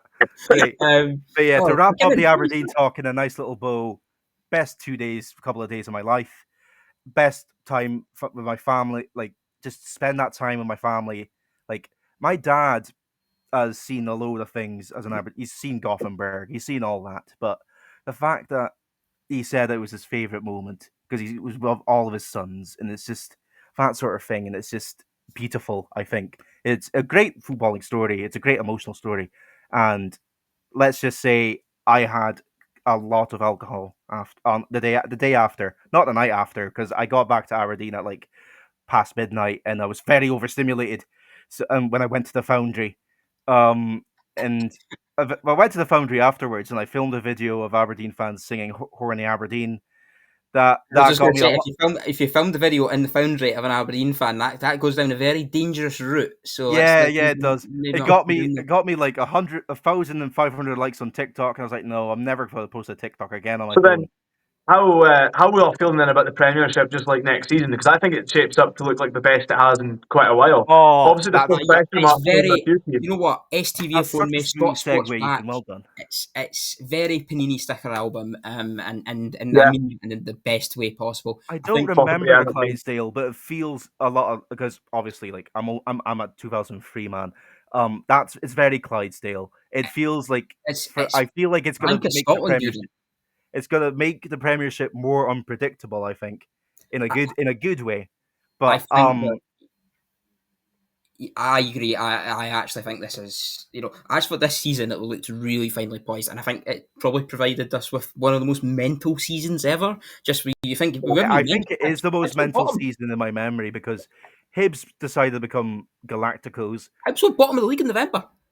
Aberdeen at one point were it's hard rub of the green. I can agree with you on that, but tenacity wins. They played well. I'm not. And then 3 months without winning. But apart from a couple of games in the cup, beating Dundee at every point, though, that was the only team we beat consistently, and I was at every single game. That was weird. I don't know why I picked all of them to go to. But I said it weeks in advance when Aberdeen had that losing run. I said like that's the game. It fixed itself because of course it is. We're also the team that Ross County beat when they had the worst away record in Europe. It was at Dens. They won 3-0 on Boxing Day because of fucking course they did. But I think next season there's not going to be an easy away day. I think every team's going to be good at home. We've got 3 plastic pitches to look forward to as well. By the way, they'll all be difficult games away to Falkirk, which will be mostly full. 5,000 season tickets sold for just the 3 stands. I think that'll be. I actually look forward to seeing that. Kilmarnock under Kettlewell, I think again they'll be tough to beat. There's not really a game for me, a fixture that stands out where I'm like, yeah, like I fancy that away from home. Like this is going to be the most competitive. I'm really looking forward to Falkirk. I'm really looking forward to Falkirk away. I think that's a team that is a Premiership team in my eyes, despite the fact they've not actually been in the Premiership for that long. They've been in the Premiership since it's been the Premiership. They've not been in it. Yeah, they've not been in it. So it's just, and the only thing is, if it was Dunfermline who went up, that would be the perfect division in my eyes. But to speak about the team, that Livingston, a rogue shout, I think they'll end up doing maybe a tad better than Falkirk will next season. That's my rogue shout. They'll both be safe. I think that's something I'd say. But one thing on Dundee, I meant to put this stat in when we were chatting about Dundee. Dundee conceded 77 league goals this season, which is the second most in the Premiership era. The only side to concede more was Dundee when they went down in, I think it was 17, 18, 19. They 18-19 under McIntyre, yeah. conceded one more goal. And I don't, and I think it's the highest ever, or the highest in sort of 12-team league era, number of goals conceded from a side that didn't go down. And that just shows how box office has been, because like they didn't even have a particularly bad goal difference come the end. I think they scored like one of the highest numbers of a bottom six side ever as well. So like it's just that just typifies how box office the league has been throughout. Yeah. Every single game. It's also another stat that works against Tony Docherty as well, because we had a similar scenario even when we got the top six. Only Livingston had conceded more goals than us. That was a Dugmeat Livingston side that went down. So it was more than just the midfield issues. Defensively, it was never sussed out. With a very young team, and with that young inexperience comes a lot of naivety. And I think we needed a bit more experience in the team to kind of solidify things out in both midfield and in the back line. I know exactly who you're needing. You're needing in goal someone with Premiership experience. I know exactly what you're talking about. Right? Arvid Schenk. I wonder what he's doing nowadays. He'd be exactly the man you're looking for. You know what? I'm going to say I'm not against it because he's a goalie coach, and I think we could do with a good goalie coach with Alan Coleman out the window. And I believe Schenk is the goalie coach at I think it's Hamburg. He's actually doing all right for himself, so he's obviously must be all right as a coach. Helpless as a keeper, maybe a bit like. It would make sense if you were to link up with maybe Fotheringham to a German. But yeah, I think Fotheringham would be the funniest for me because I would just think it would be like his voice is weird. I know.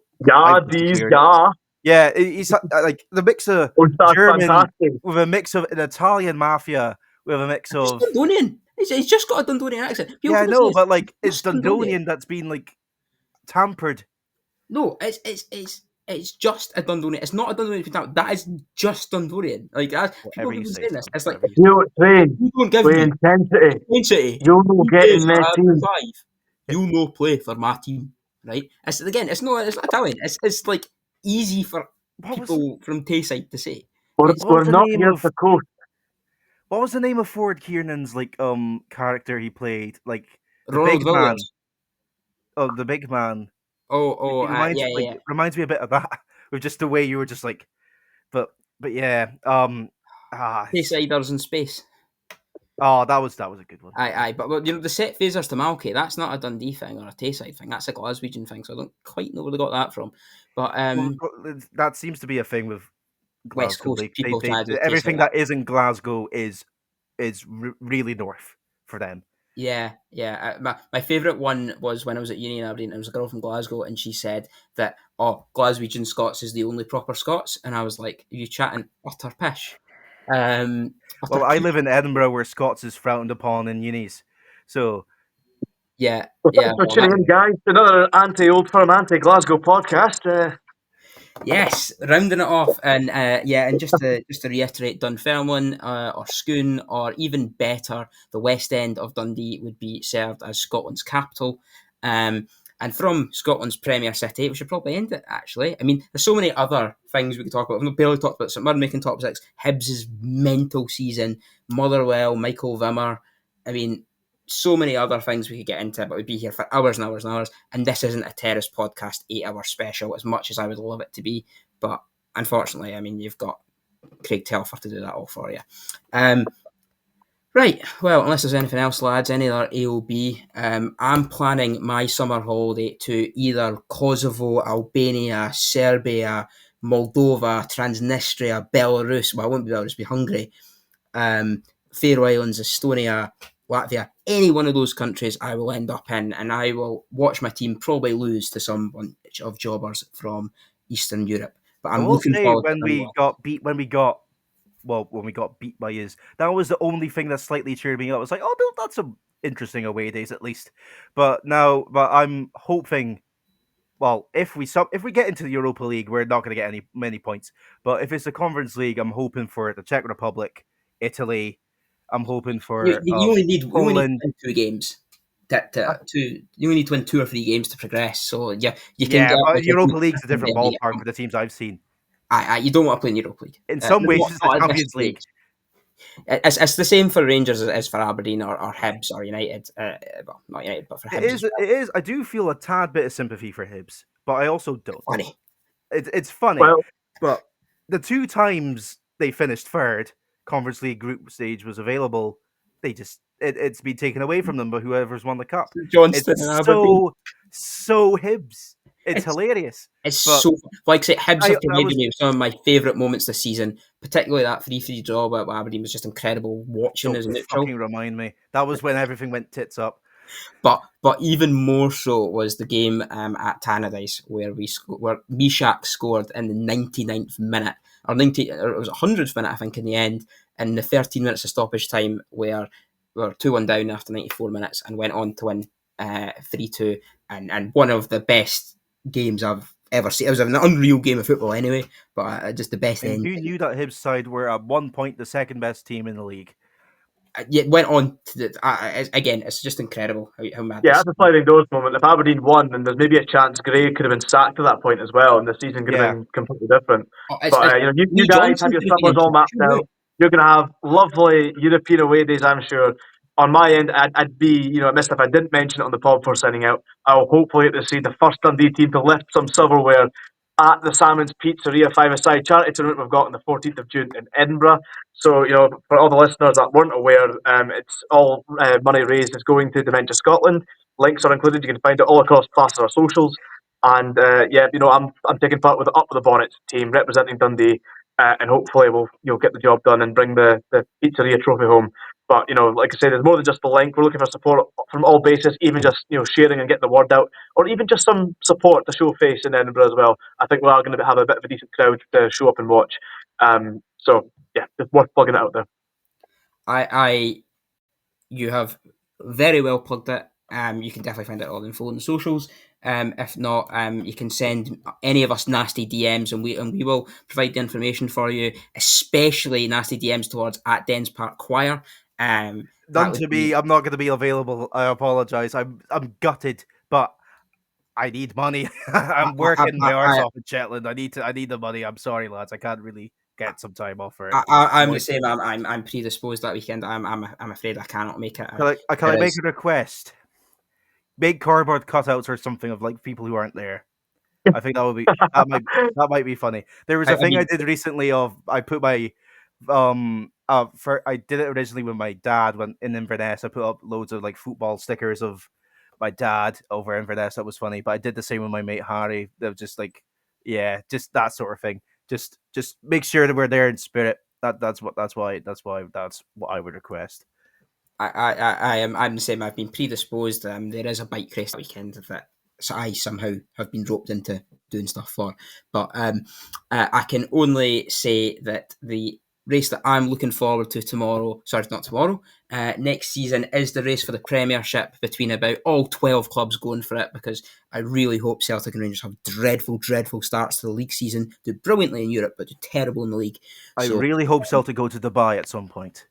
yeah, that's the thing. I was going to say Celtic to Dubai, Rangers do something Rangers, just do anything. Just don't just do something Rangers. It'll be Bring fine. back Beale.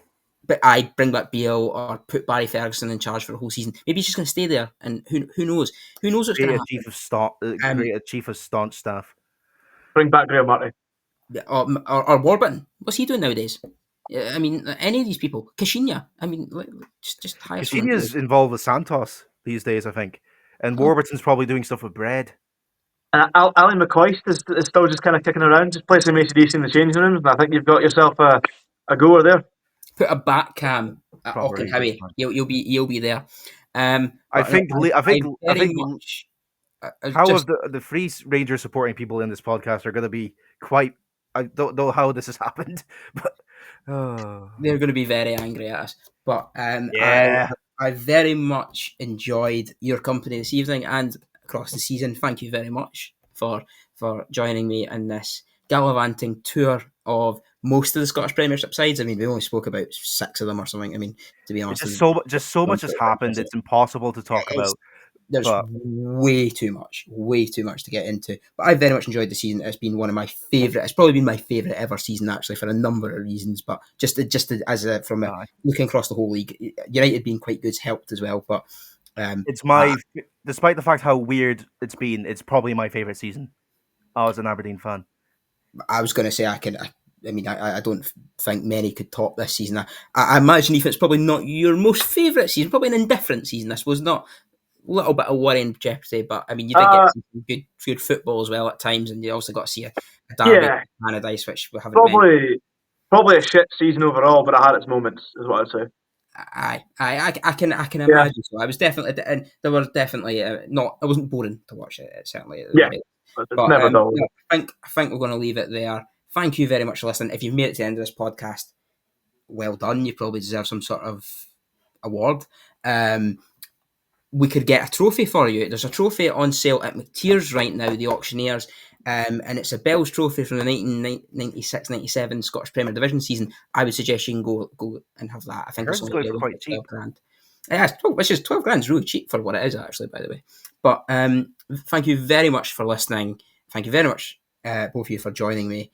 And I'm sure we'll see you next season, or maybe even about Scotland games. We don't know. There's still plenty to go about. So we'll see you soon.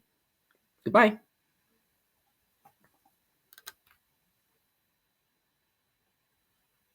How do we end this? I was just about to cut in as well. Right, And be I'm like, gonna bye bye, St Johnston, bye bye. Yeah, they did. Say, I was gonna say, editor, please play Joy Division at the end. Right. Oh God. Done, lads. Can we not stop it because we're not admins? I don't think so. Brilliant. Someone end it, please. I mean, to be fair, that means anything really. That's not very specific.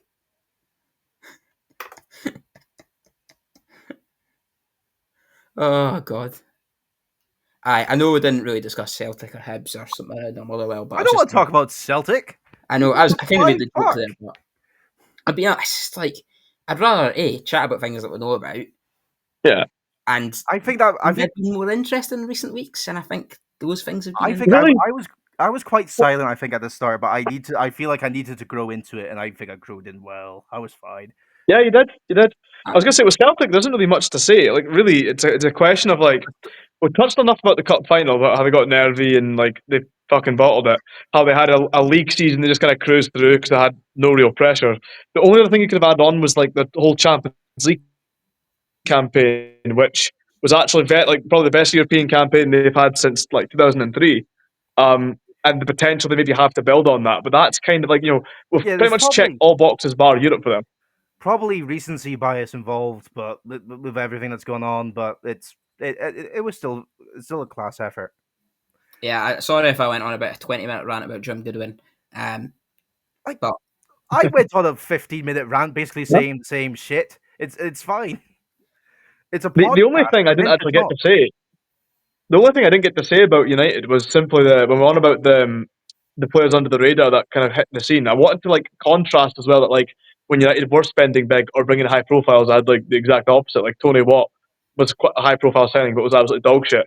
Berighitti was a big money signing, but was absolutely dog shit. And I had a couple more lined up in my head just from that season. But I think the point kind of works well enough. The fact that it's like the guys that you kind of come in with not much expectation are the ones that kind of do the job. Oh, Callum! Oh yeah! Yes, we're free. As the Premiership been expanded to teams. The race for the Premiership playoff final. Do they win another one? Go on and end it all.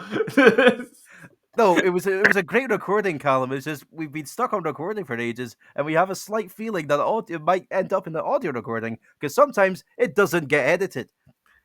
It's been 84 years. We were talking about